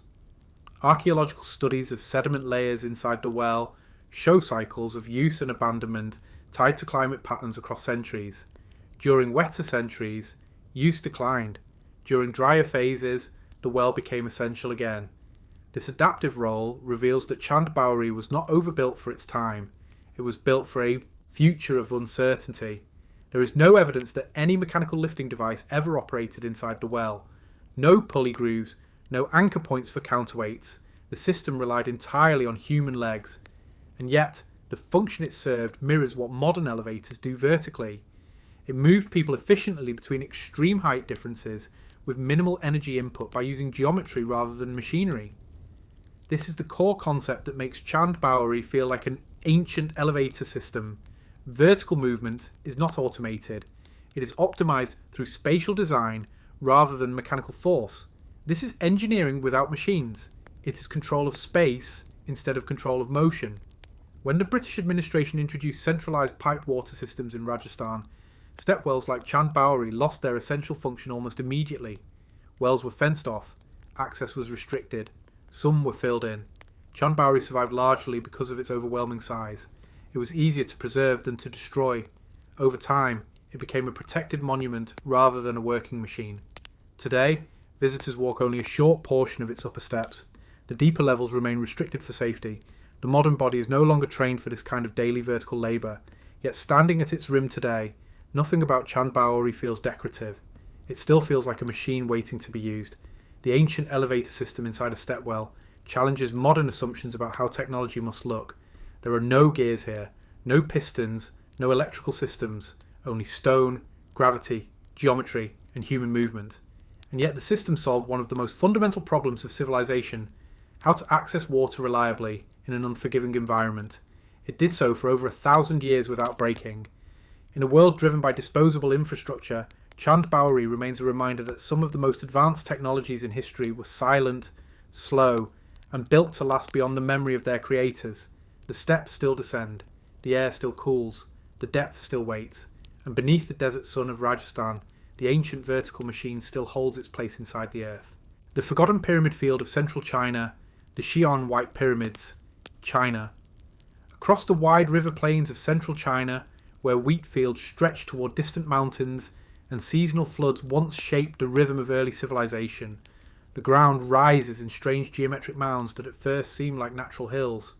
From the road, they are unremarkable. From the air, they reveal themselves clearly as artificial monuments arranged in deliberate patterns across the landscape. This is the region often called the Pyramid Field of Xi'an, one of the largest and least publicly discussed concentrations of ancient royal tombs anywhere in the world. These structures are not pyramids in the Egyptian sense. They have no pointed stone apex and no exposed limestone faces. Instead, they are massive earthen platform mounds built in square or rectangular form, once faced with packed clay and possibly stone, now softened by erosion and covered with trees. Many look like forested hills, yet beneath each one lies the sealed burial complex of a Chinese emperor. For centuries, the existence of this pyramid field was known locally but rarely discussed beyond academic circles. Western pilots during the Second World War reported seeing vast white triangular structures while flying over central China. giving rise to legends of white pyramids. While the reports were exaggerated in colour and material, they were not wrong about scale. Some of the largest tomb mounds here rival the base dimensions of Egypt's Great Pyramids. The most famous of these monuments is the burial mound of Qin Shi Huang, the man who unified China in 221 BCE and created the first centralised imperial state. His mausoleum alone sits at the centre of a vast underground city, unlike anything else on Earth. The mound of Qin Shi Huang rises about 76 metres high and spreads across a huge square base. It is not hollow rock. It is a mountain of millions of tons of rammed earth built entirely by human labour. Beneath it lies a sealed underground palace that has never been fully excavated. Ancient historical records written by Sima Qian describe the interior as a miniature empire. Rivers of liquid mercury were made to flow across the floor to represent the seas. Constellations were painted on the ceiling. Mechanical crossbows were installed to fire automatically at intruders. The emperor was buried at the centre in a palace meant to replicate his rule in the afterlife. For decades, these descriptions were treated as symbolic storytelling. Then modern science detected abnormally high mercury levels in the soil above the tomb. The rivers mentioned in ancient texts were real. Because of this mercury hazard and a desire to preserve original contents, Chinese authorities have chosen not to excavate the main burial chamber. What the world knows of Qin Shi Huang's tomb comes mostly from the surrounding archaeological zone. Nearby, thousands of life-size clay soldiers stand underground in perfect formation. This is the Terracotta Army, discovered accidentally by farmers in 1974. More than 8,000 figures have been uncovered so far, each with unique facial features, hairstyles, ranks, armour and weapons. These were not symbolic figurines. They were intended as a real army for the afterlife. But Qin Shi Huang's mausoleum is only one pyramid in a much larger system. Spread across the plains of Shanxi, dozens of similar earthen pyramids mark the resting places of emperors from the Western Han dynasty and later periods. Each mound once formed the centre of a planned ritual city of tombs, walls, sacrifice pits, and service buildings arranged around it in strict cosmic order. Unlike Egypt, where kings clustered their pyramids closely in desert necropolises, Chinese emperors built their tombs across a wide agricultural civilization. The landscape itself became a continuous cemetery of imperial power. Each burial mound followed precise orientation. The sides aligned with cardinal directions. The surrounding burial pits followed ritual hierarchies. The placement of rivers, roads, and mountain backdrops was selected according to early Chinese geomantic principles known today as feng shui. These tombs were not simply graves. They were political statements made permanent in earth. The construction of a single imperial tomb required decades of labour. Thousands of workers quarried soil, compacted earth, moulded brick, cast bronze, and excavated underground chambers. Many workers never left. Historical records describe labourers buried alive inside finished sections to preserve secrecy. This was not metaphor. It was policy. The design philosophy behind these pyramids differs fundamentally from Egyptian ideas of afterlife. Egyptian pyramids were built as launch points for the soul to ascend into the heavens. Chinese imperial tombs were built as underground replicas of the world above, meant to allow the emperor to continue ruling after death. The dead did not depart from the empire, they ruled beneath it. Excavations at several Han Dynasty tombs confirm this worldview. Inside, archaeologists have found complete underground palaces with corridors, armories, kitchens, stables, administrative chambers and ritual halls. Pottery servants replaced the human sacrifices of earlier periods, but the structure of a functioning state remained. Some tombs contain miniature bronze chariots, others include stone relief maps of entire provinces. Wooden slip archives with administrative records were buried with the dead. The afterlife was managed like a bureaucracy. One of the most striking discoveries across the Xi'an tomb field is how evenly the engineering advances over time. Early tombs show simpler pit structures, later ones demonstrate sophisticated vaulting, drainage control, and anti-collapse systems. These were not isolated projects. They formed a continuous tradition of underground megastructure building lasting over 1,000 years. The so-called White Pyramids legend grew partly because many of these mounds were once faced with pale rammed clay that reflected sunlight and appeared white from the air. Over time, erosion darkened them, and tree growth concealed their original shapes. During the 20th century, especially in wartime and political upheaval, many of these sites were left undocumented or deliberately ignored. The region was considered too sensitive to open large-scale excavation. Even today, only a small fraction of imperial tombs have been fully investigated. This creates a strange situation. One of the largest concentration of royal monuments on Earth exists in plain sight, yet most of it remains sealed. The Chinese government has taken a conservation-first approach. Instead of rushing to excavate and display everything, many tombs are intentionally preserved underground to prevent damage from air exposure, humidity changes, and microbial decay. What lies beneath most of these pyramids remains untouched. This means the Xi'an pyramid field is not an archaeological ruin in the traditional sense. It is a live archive of sealed civilizations beneath the soil. Modern satellite imagery reveals the full geometric scale that is impossible to grasp from ground level. Square after square of aligned mounds stretches across farmland and river valleys. Highways pass beside them. Villages exist between them. Daily life unfolds directly over ancient imperial underworlds. Unlike Egypt or Mesoamerica, where pyramids dominate city skylines, the Chinese burial pyramids are deliberately hidden. They were meant to be eternal, but not conspicuous. This reflects a deep philosophical difference. Power in ancient China was not demonstrated through visible dominance over the horizon. It was demonstrated through permanence beneath the land. Another mystery surrounding these tombs is the extent of mechanical devices described in ancient texts. Trapped crossbows, sealed flood channels, mercury rivers, and counterweight doors appear repeatedly in historical writings. Some mechanisms have been confirmed in smaller tombs, others remain theoretical because the largest chambers remain sealed. Even with modern drilling and scanning techniques, full interior layouts are difficult to image without disturbing the structure itself. Radar surveys reveal vast voids beneath several major mounds, suggesting palace-scale chambers remain intact. What lies inside them is not treasure in the modern sense, it is cultural memory preserved in position. One of the most important differences between these pyramids and those of Egypt is accessibility. Egyptian pyramids were entered, robbed, re-entered, studied, and stripped over thousands of years. Most of the Xi'an pyramids have never been opened at all. They remain exactly as ancient workers sealed them. This makes the region one of the largest unopened funerary archives in human history. The fall of dynasties, wars, revolutions, and social collapse all passed above these tombs without breaking them open. Even during the Cultural Revolution, when countless ancient artifacts were destroyed, many of these burial mounds survived simply because their contents were buried too deep to reach.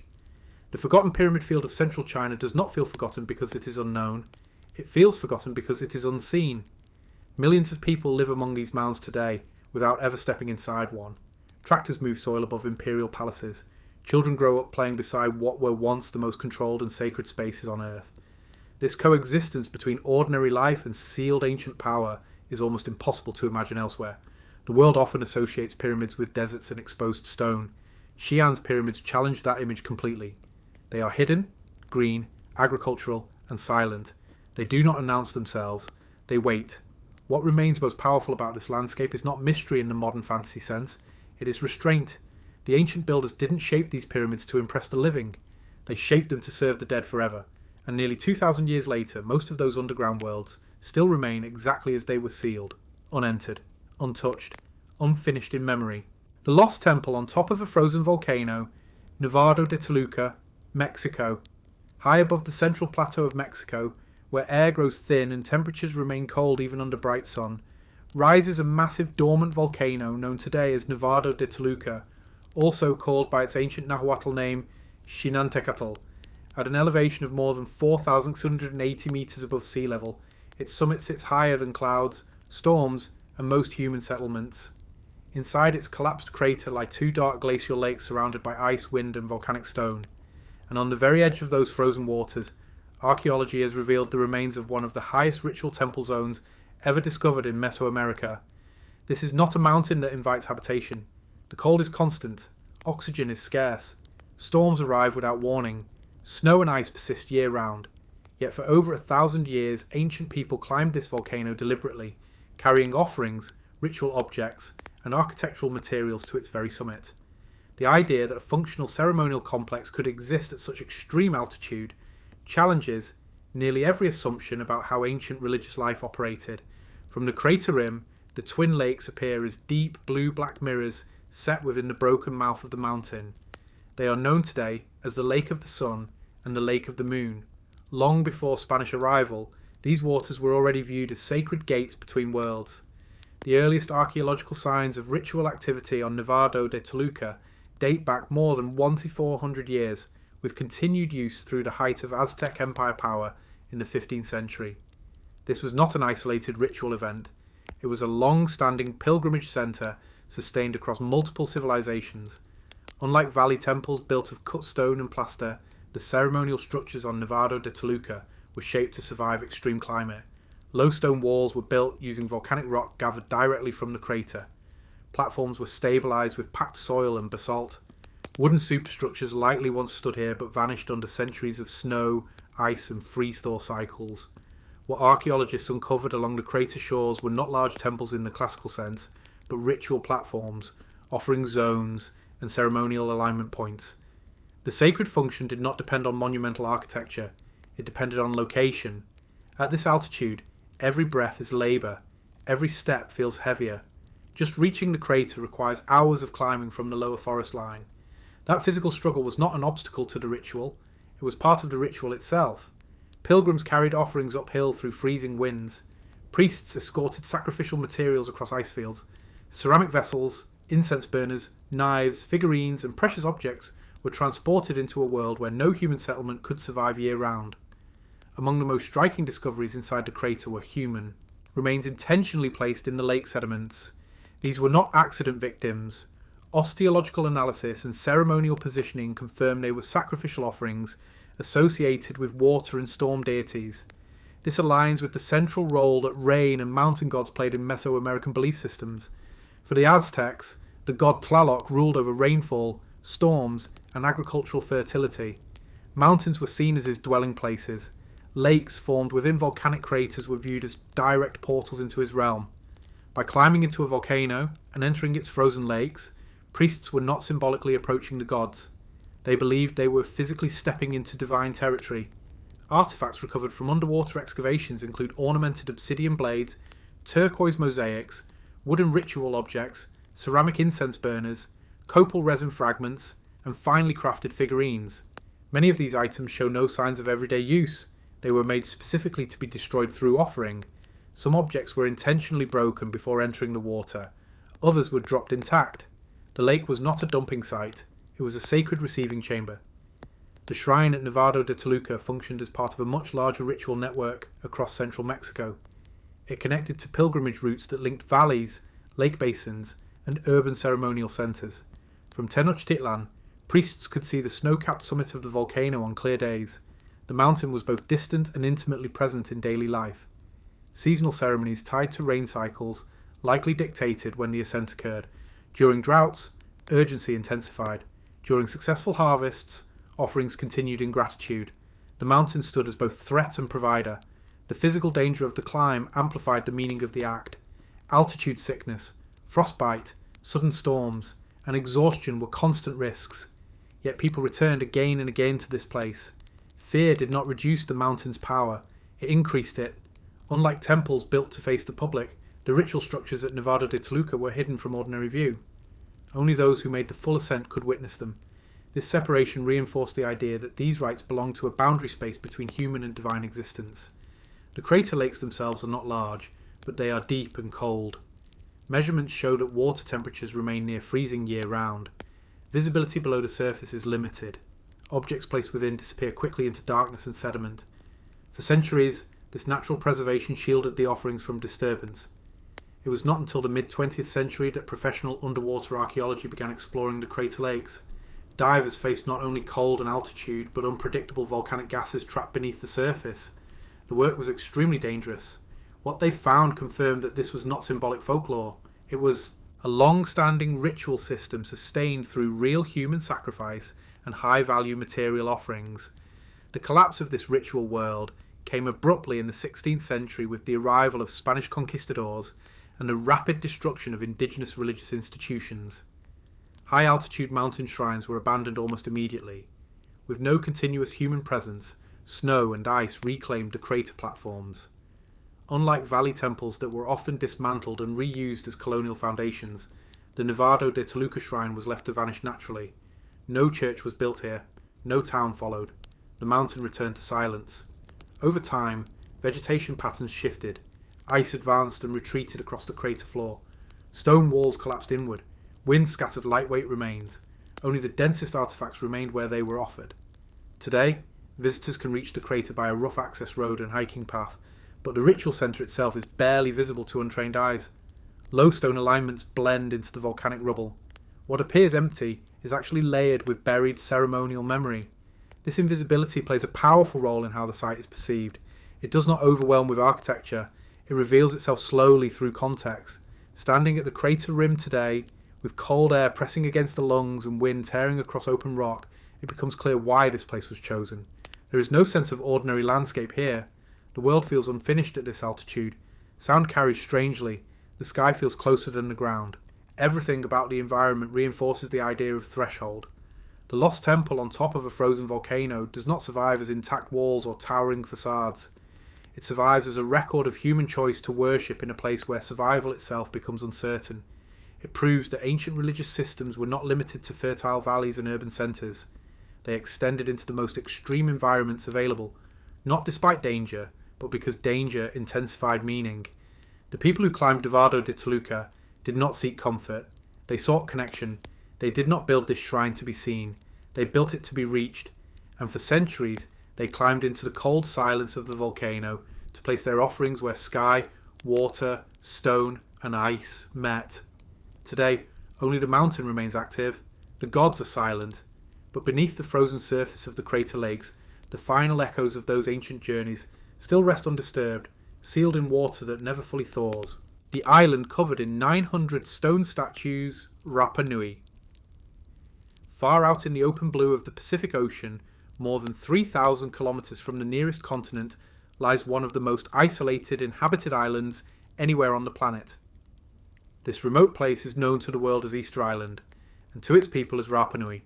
Scattered across this small volcanic island stand nearly 900 massive stone statues, known as moai, each carved from solid rock and set facing inward toward the land as if still watching over something long lost.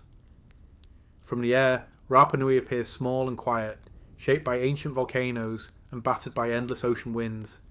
Its isolation is so complete that even today it takes hours of flight over uninterrupted water to reach it. Yet centuries ago, this island supported a complex society capable of one of the most ambitious stoneworking projects ever attempted without metal tools, wheels, or draft animals. The moai are not random monuments. They form one of the largest concentrations of megalithic sculpture on Earth. Most stand between 4 and 10 metres tall. Some weigh more than 70 tons. A few are even larger, left unfinished in the bedrock quarry where they were born. The story of these statues is not legend or speculation. It is etched directly into the island's stone. The vast majority of the moai were carved from a single volcanic crater called Rano Raraku. This crater is not just a quarry, it is an open-air workshop frozen in time.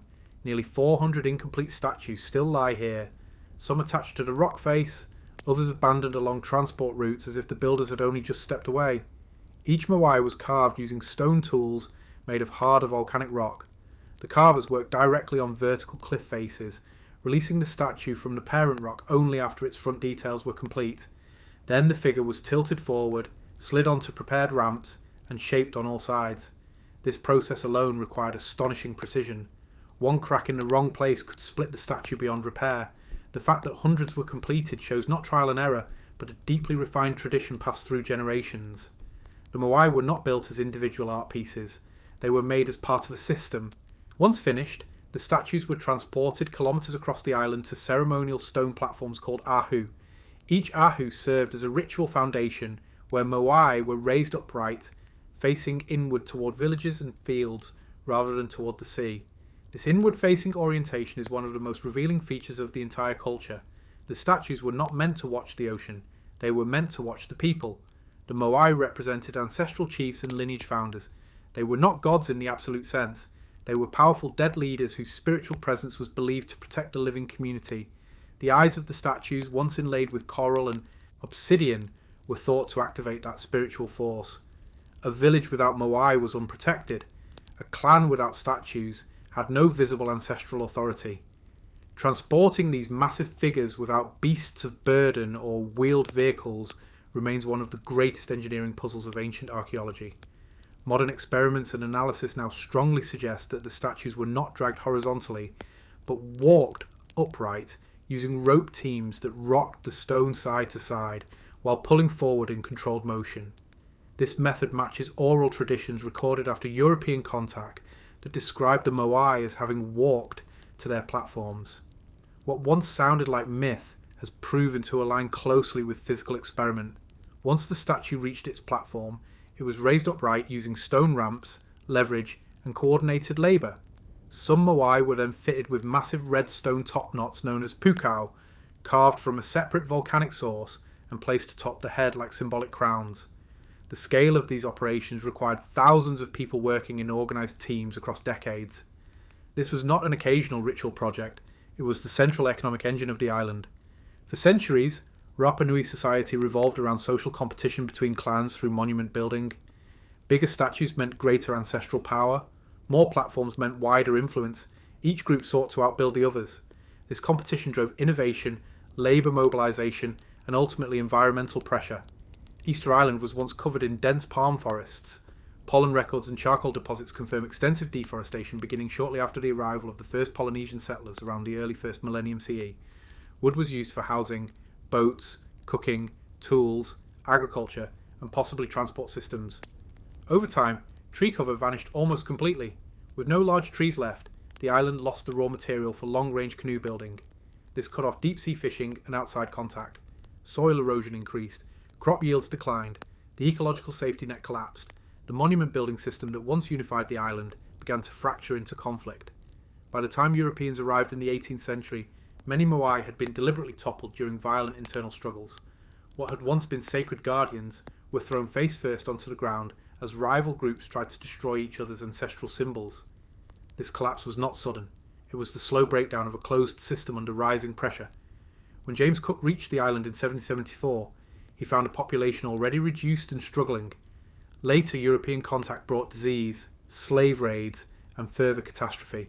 By the late 19th century, the native population had been reduced to little more than 100 survivors. What remains today appears frozen in ruin, but that stillness hides the intensity of the civilization that once stood here. The Moai are often discussed as mysterious because of how they were moved, but the deeper mystery is not technical, it is social. How did an isolated island society commit to such extreme labour investment for so long without written language, centralised kingship in the continental sense, or external resources? The answer appears to lie in the power of ancestry. On Rapa Nui, lineage was not memory, it was infrastructure. The dead governed the living through stone presence. This belief system sustained collective effort long after environmental limits were silently approaching. Each statue did not only honour the past, it controlled identity in the present. Modern archaeology has also revealed that Rapa Nui society was more resilient than once thought. Stone mulching systems protected crops from wind and moisture loss. Rock gardens conserved soil fertility. Water was captured in coastal seeps and crater lakes. The people adapted creatively and persistently even as conditions worsened. The final abandonment of large-scale Moai construction appears to have occurred before European arrival, likely due to ecological saturation and social transformation rather than sudden collapse alone. The island eventually shifted from ancestor statue worship to a new ritual system known as the Birdman cult, centred around competitive rites linked to seasonal seabird nesting cycles. Power moved from stone guardians to living champions. This transition shows that Rapa Nui culture did not simply break, it evolved under pressure. Today, nearly all standing Moai have been re-erected through careful archaeological restoration during the 20th century. They face inward once again, looking across grasslands where villages once thrived. From a distance the island seems quiet, but nothing about it was ever small. 900 statues on a remote rock in the middle of the world's largest ocean represent one of the most extreme expressions of collective human will ever recorded. The island covered in 900 stone statues does not ask how its people carved stone. It asks why their belief in the power of the dead was strong enough to reshape an entire isolated world. Even now, as the wind moves across the Ahu platforms and the Moai cast their long shadows across empty fields, the island still feels observed, not by gods, not by empires, but by the memory of a civilization that chose to turn its ancestors into stone and let them stand forever between land and sky. The oldest known calendar, cut into stone, the Ishango bone, Africa.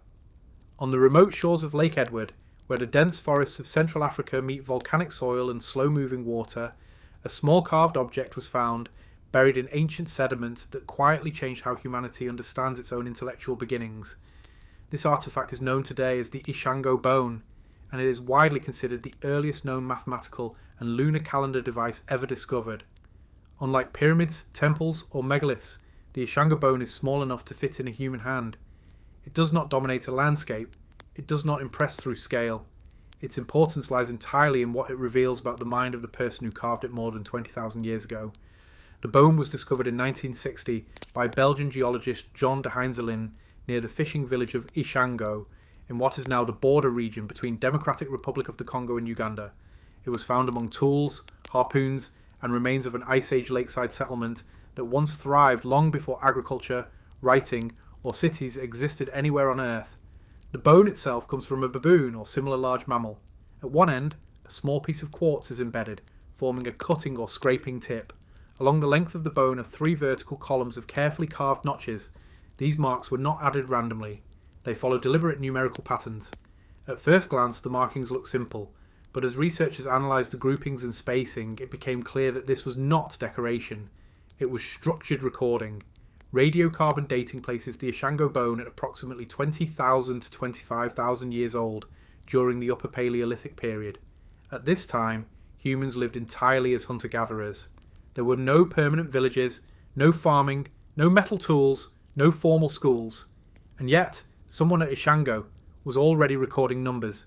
The left column of the bone contains groups of 11, 13, 17, and 19 notches. These numbers are not sequential. They are all prime numbers.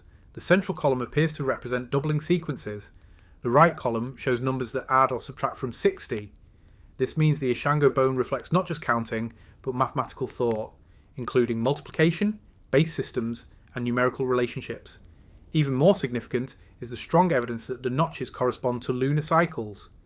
Many researchers now identify the carving as a lunar calendar, recording the phases of the moon over several months. The moon's cycle of approximately 29.5 days is clearly reflected in the notch groupings. This suggests that Ice Age humans were tracking time systematically long before the invention of agriculture.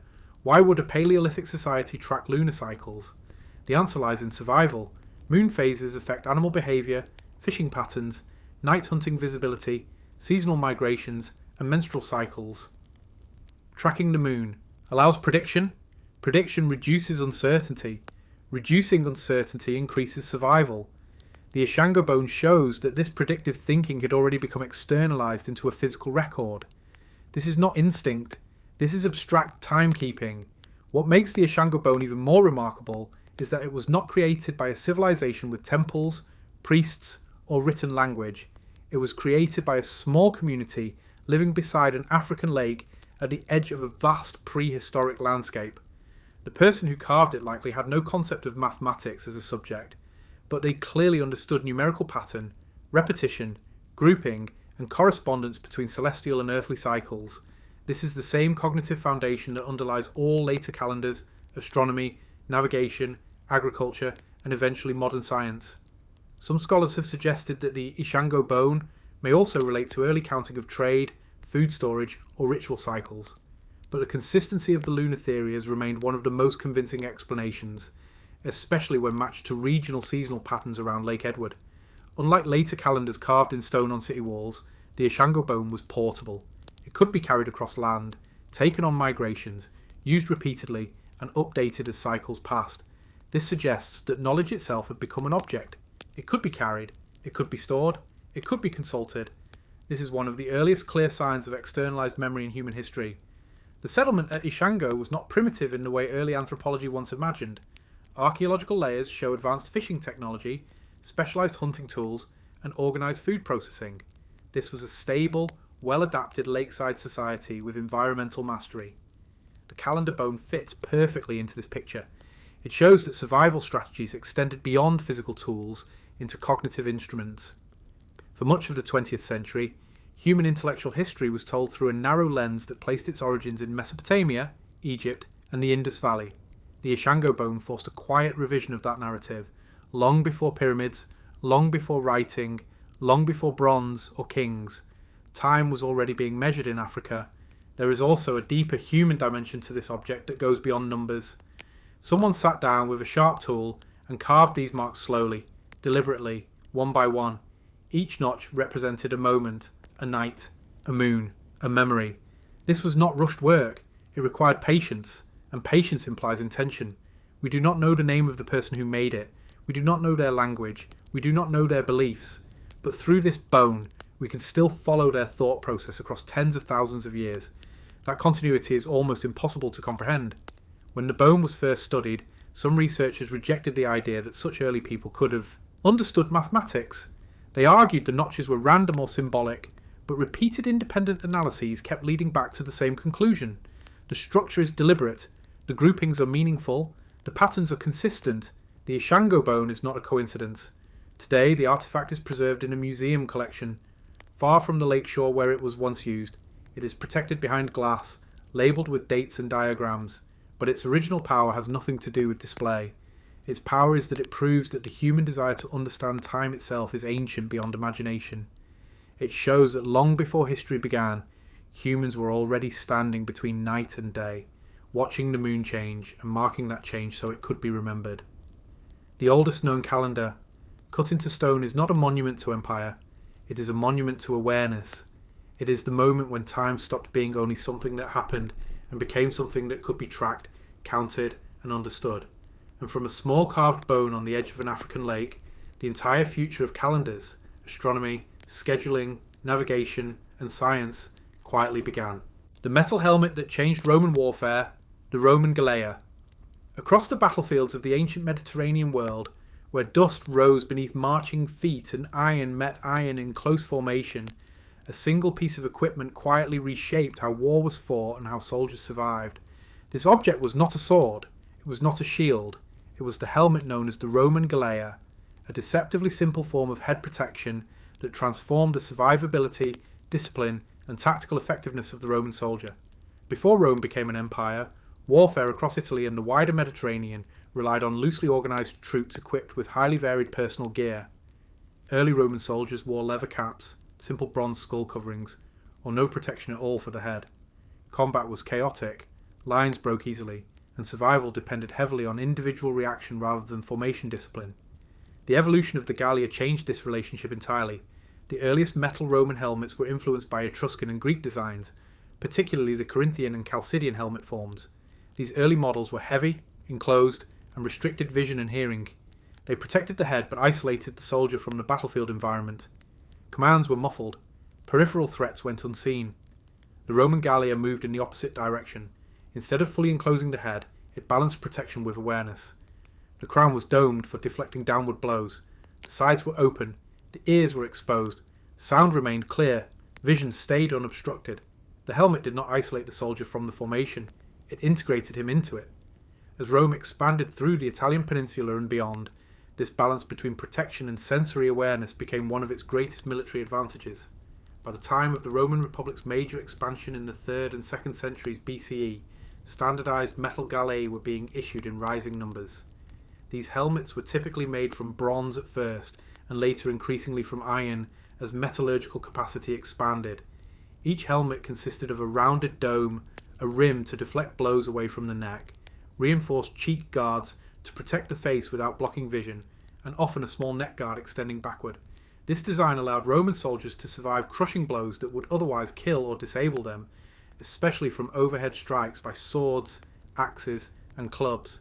But protection alone did not change warfare. Uniformity did. For the first time in Mediterranean history, thousands of infantry soldiers could be equipped with near-identical protective gear. The Roman state assumed responsibility for standardizing equipment rather than relying on personal wealth. This created an army that fought as a single mechanical system rather than as scattered individual fighters. The Gallia became part of a larger integrated defensive unit that included the scutum, segmented body armour such as the lorica segmentata, and tightly organised shield wall tactics. In formation, the Gallia was constantly tested. Arrows fell from above. Sling stones struck at high velocity. Enemy swords slid down shield rims toward exposed heads. Without metal helmets, casualty rates would have been catastrophic. With them, much of that force was diffused, redirected, or absorbed. This dramatically increased the survivability of frontline troops, and survivability changes everything in warfare. A soldier who survives one battle becomes an experienced soldier in the next. A formation that survives retains discipline. An army that retains discipline becomes unstoppable. The Roman Gallia allowed Rome to build generational military experience into its legions rather than losing entire trained units in single engagements. The helmet also altered how Roman soldiers fought psychologically. Head protection reduces instinctive fear responses. When a soldier knows his skull is protected by metal, he is less likely to flinch, duck, or turn away at the moment of impact. This encourages forward pressure, formation integrity, and sustained engagement under stress. Fear becomes mechanical instead of overwhelming. This psychological effect is invisible in archaeology, but it is fundamental in combat behaviour. As Rome transitioned from a republic into an empire under figures like Augustus, helmet production became fully industrialised by ancient standards. Workshops across the empire produced standardised helmet variants tailored to infantry, cavalry, officers, and auxiliary troops drawn from conquered provinces. The most famous imperial-era helmet type is known as the Imperial Gallic helmet series. These were iron helmets with a distinctive raised brow reinforcement, thickened crown ridges, deep neck guards, and articulated cheek pieces. Their shape was not aesthetic. It followed stress distribution patterns. Blows that struck the brow ridge were redirected into the thicker crown. Slashing strikes to the neck slid over the extended rear guard. Some centurions wore ornate versions with transverse crests mounted on top for visibility, but even these ornamented helmets retained their full protective function. Rank distinction never came at the cost of survivability. The Gallia also influenced battlefield command and control. Because helmets kept ears exposed, soldiers could still hear shouted orders, horn signals, and drum beats even during dense combat. This allowed Roman units to perform coordinated manoeuvres under conditions where other armies dissolved into disordered fighting. This was crucial in engagements against large but loosely organised enemy forces such as Gallic warbands, Germanic tribes, and later Dacian and Parthian armies. The Roman helmet was not a miracle weapon. Soldiers still died in massive numbers, but the Gallia shifted mortality patterns. Instead of instantaneous head death, wounds were redirected to arms, legs, and torso where survival chances were higher and medical treatment was possible. Roman military medicine advanced alongside protective equipment. Field surgeons learned to treat concussions, fractures, and facial injuries caused by partially deflected blows. The helmet did not eliminate injury. It made survival repairable. The influence of the Roman Gallia extended far beyond Rome itself. As the Roman army dominated Europe, North Africa, and the Near East, conquered and allied peoples rapidly adopted Roman helmet designs. Celtic warriors, Germanic auxiliaries, Thracian cavalry, and Eastern infantry units all began using helmets modelled on Roman prototypes. After the fall of the Western Roman Empire, early medieval European helmets evolved directly from late Roman Gallia forms. The familiar nasal guard helmet of the Viking Age and early Norman period traces its conceptual ancestry to the Roman open-face metal helmet. Even modern military helmet design still carries the same core principles established by the Gallia: dome curvature for deflection, rear neck protection, peripheral vision preservation, and maximum audible awareness. But the Gallia also changed how Rome viewed its soldiers. When the state invests in durable, standardized protective equipment, it signals that soldiers are assets meant to be preserved, not expended. This philosophical shift was as important as any battlefield tactic. Before Rome, many ancient armies treated infantrymen as disposable masses. After the rise of the Roman legion, the trained soldier became a long-term instrument of state power. Equipment was repaired, replaced, and upgraded. Veterans were rewarded with land. Service became a career. The helmet, as simple as it appears, became a symbol of that transformation. Archaeological discoveries of Galli across former Roman territories tell a powerful silent story. Helmets are found in riverbeds, battlefield graves, abandoned forts, and collapsed frontier walls. Some bear deep-cut marks from swords. Others show crushed crowns from heavy impacts. Many were repaired with riveted patches and returned to service. These were not ceremonial objects. They were tools of survival. One of the most haunting aspects of studying Roman helmets is that they preserve damage, but not the names of the men who wore them. A dent on the brow ridge marks a blow that would have cracked a skull without metal protection. A scar cut across a cheek guard shows where a sword slid past by millimetres. Each damaged helmet is a moment of death avoided. The metal helmet that changed. Roman warfare did not reshape history through spectacle. It reshaped it through repetition, through thousands of small survivals, through soldiers who lived to fight again, through formations that held when others broke. Rome did not conquer the ancient world through a single invention, it conquered through systems, and the Roman Gallia was one of the quietest, most essential systems of them all. It turned the human head, the most vulnerable target on the battlefield, into a protected instrument of imperial expansion, and with that protection, Rome gained the one advantage no empire can function without: time. The cave city that survived 700 years without sunlight, Varzea, Georgia. On the steep rocky cliffs of southern Georgia, where the Kura River cuts through volcanic hills and wind moves constantly through high mountain air, there is a city that does not rise above the ground but disappears into it. From a distance, the cliff face looks scarred with thousands of small dark openings, as if the mountain itself were hollowed by time. This is Varzea, a fully functioning underground city that survived for nearly 7 centuries with most of its life occurring beyond direct sunlight. Varzea was not formed slowly by erosion or accidental collapse. It was carved deliberately by hand in the 12th century during the reign of Queen Tamar, one of the most powerful rulers in Georgian history. At this time, Georgia stood as a Christian kingdom under constant threat from Seljuk, Mongol, and later Ottoman forces. Open cities could be burned, surface fortresses could be besieged, a city carved into a cliff could disappear. That was the logic behind Varzea. What makes this place different from scattered cave dwellings elsewhere in the world is its scale and completeness. Varzea was not a few chambers for shelter. It was a vertically layered metropolis hidden inside a mountain face. At its height, it contained over 600 interconnected chambers, spread across 13 levels, carved deep into solid rock. Inside those chambers existed living quarters, chapels, armories, storage rooms, refectories, libraries, wine cellars, bathing rooms, and water distribution systems. This was not a refuge used only in times of emergency. It was a fully functioning city where people lived permanently in darkness, broken only by torchlight and narrow carved windows. The survival of such a city depended on engineering precision far ahead of its time. Water was drawn from a hidden spring deep inside the mountain and distributed through a network of carved channels and ceramic pipes. Gravity carried fresh water downward through the city, while wastewater was directed safely out through concealed drainage tunnels that exited near the river far below. Food storage included massive underground chambers designed to stay cool year-round. Wine was produced in large quantities and stored in sealed clay vessels cut directly into bedrock floors. Even today, traces of ancient wine production remain inside the caves.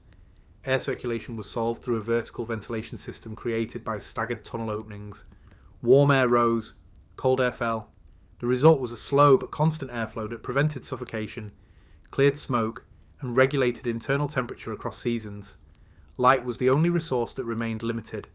Narrow slit openings were strategically placed along the cliff face to allow minimal daylight into selected chambers without revealing the full extent of the city from the outside. From the valley floor, these openings appeared random. Only from within did the hidden logic become clear. The heart of Varzea was not military but spiritual. At its core stood the rock-cut church of the Dormition, a fully carved cathedral hidden deep inside the cliff. Its interior was once covered in colourful frescoes depicting Christ, saints, and portraits of Queen Tamar herself. These paintings still survive in fragments, protected by the stable cave climate for nearly 900 years. Monks lived permanently inside the city. Prayer cycles structured daily time. Bells echoed through stone corridors. Chanting moved through tunnels where no natural wind could carry it. The mountain itself became a resonating chamber for religious life.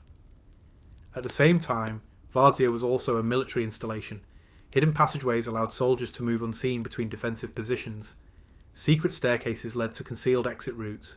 Arrow slits opened onto the valley below, with wide inner chambers for rapid reloading. If attackers approached, they would see only a cliff. By the time arrows began falling, the source would still appear invisible. The scale of labour required to carve Varzea is staggering.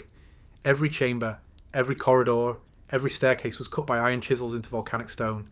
This labour continued for decades. Thousands of workers must have shaped this mountain while maintaining secrecy, because a structure like this only functions if its existence remains concealed. For nearly a century, Varzea functioned as both monastic capital and military stronghold. Then, in 1283, the mountain itself betrayed its builders. A massive earthquake tore through the region. The cliff face collapsed outward, exposing large sections of the city to open air for the first time. What had once been invisible became partially revealed. The defensive secrecy that had protected it for generations was broken in a single moment. Despite this catastrophic exposure, Varzea did not die. People remained inside the surviving inner levels. The monastery continued operating, the city adapted to partial visibility rather than complete concealment. For centuries afterward, monks continued to live, pray, produce wine, store food, and maintain water systems in the remaining tunnels. Mongol invasions passed through the region. Later, Ottoman forces advanced across Georgia. Surface towns were burned and rebuilt again and again, but Vardzia endured inside the mountain, functioning quietly year after year. By the 16th century, Vardzia's population began to decline as new trade centres grew elsewhere, and political power shifted. Eventually, the city was abandoned as a permanent settlement, but its church continued operating as a pilgrimage site. The idea that people could sustain full urban life underground for nearly 700 years challenges nearly every assumption about what a city needs to be. There were no streets as we understand them. There were no rooftops. Sunlight entered only a fraction of daily existence. Yet the city had governance, food, logistics, sanitation, spiritual institutions, long-term storage, medical knowledge, wine production, and military structure. Psychologically, this kind of existence is difficult to imagine. Life unfolded in tight stone corridors. Sound behaved strangely. Distance felt compressed. Time was not marked by sunrise and sunset, but by prayer bells, water flow, and fire cycles. Children were born inside the mountain. People aged inside the mountain. Bodies were buried within its chambers. The cliff became more than architecture. It became a living shell. Modern archaeological research at Vardzia continues to reveal hidden chambers not previously mapped. Some tunnels remain sealed. Others were intentionally collapsed during different eras to control access. Every new scan reveals that the known city is only part of what was originally carved. What makes Vardzia unique among underground cities is not its secrecy alone. It is the fact that it was not primarily a refuge for hiding in times of crisis. It was designed for long-term civilization in darkness. It was not an emergency shelter. It was an alternative way of living. Today, visitors walk along exposed cliff paths, looking into chambers that were once sealed in darkness. The river flows far below. Wind moves freely where silence once dominated. Sunlight now fills spaces that for centuries were lit only by fire. But even now, when tourists pass through its corridors, there are zones where sound fades. Temperature drops. Air feels still. In those deeper chambers, it becomes clear that this place was built not for spectacle, but for endurance. The cave city that survived 700 years without sunlight was not powered by mystery technology or forgotten machines. It survived through human organisation, discipline, water control, and the ability to adapt architecture directly into stone. It shows that civilization does not require open sky.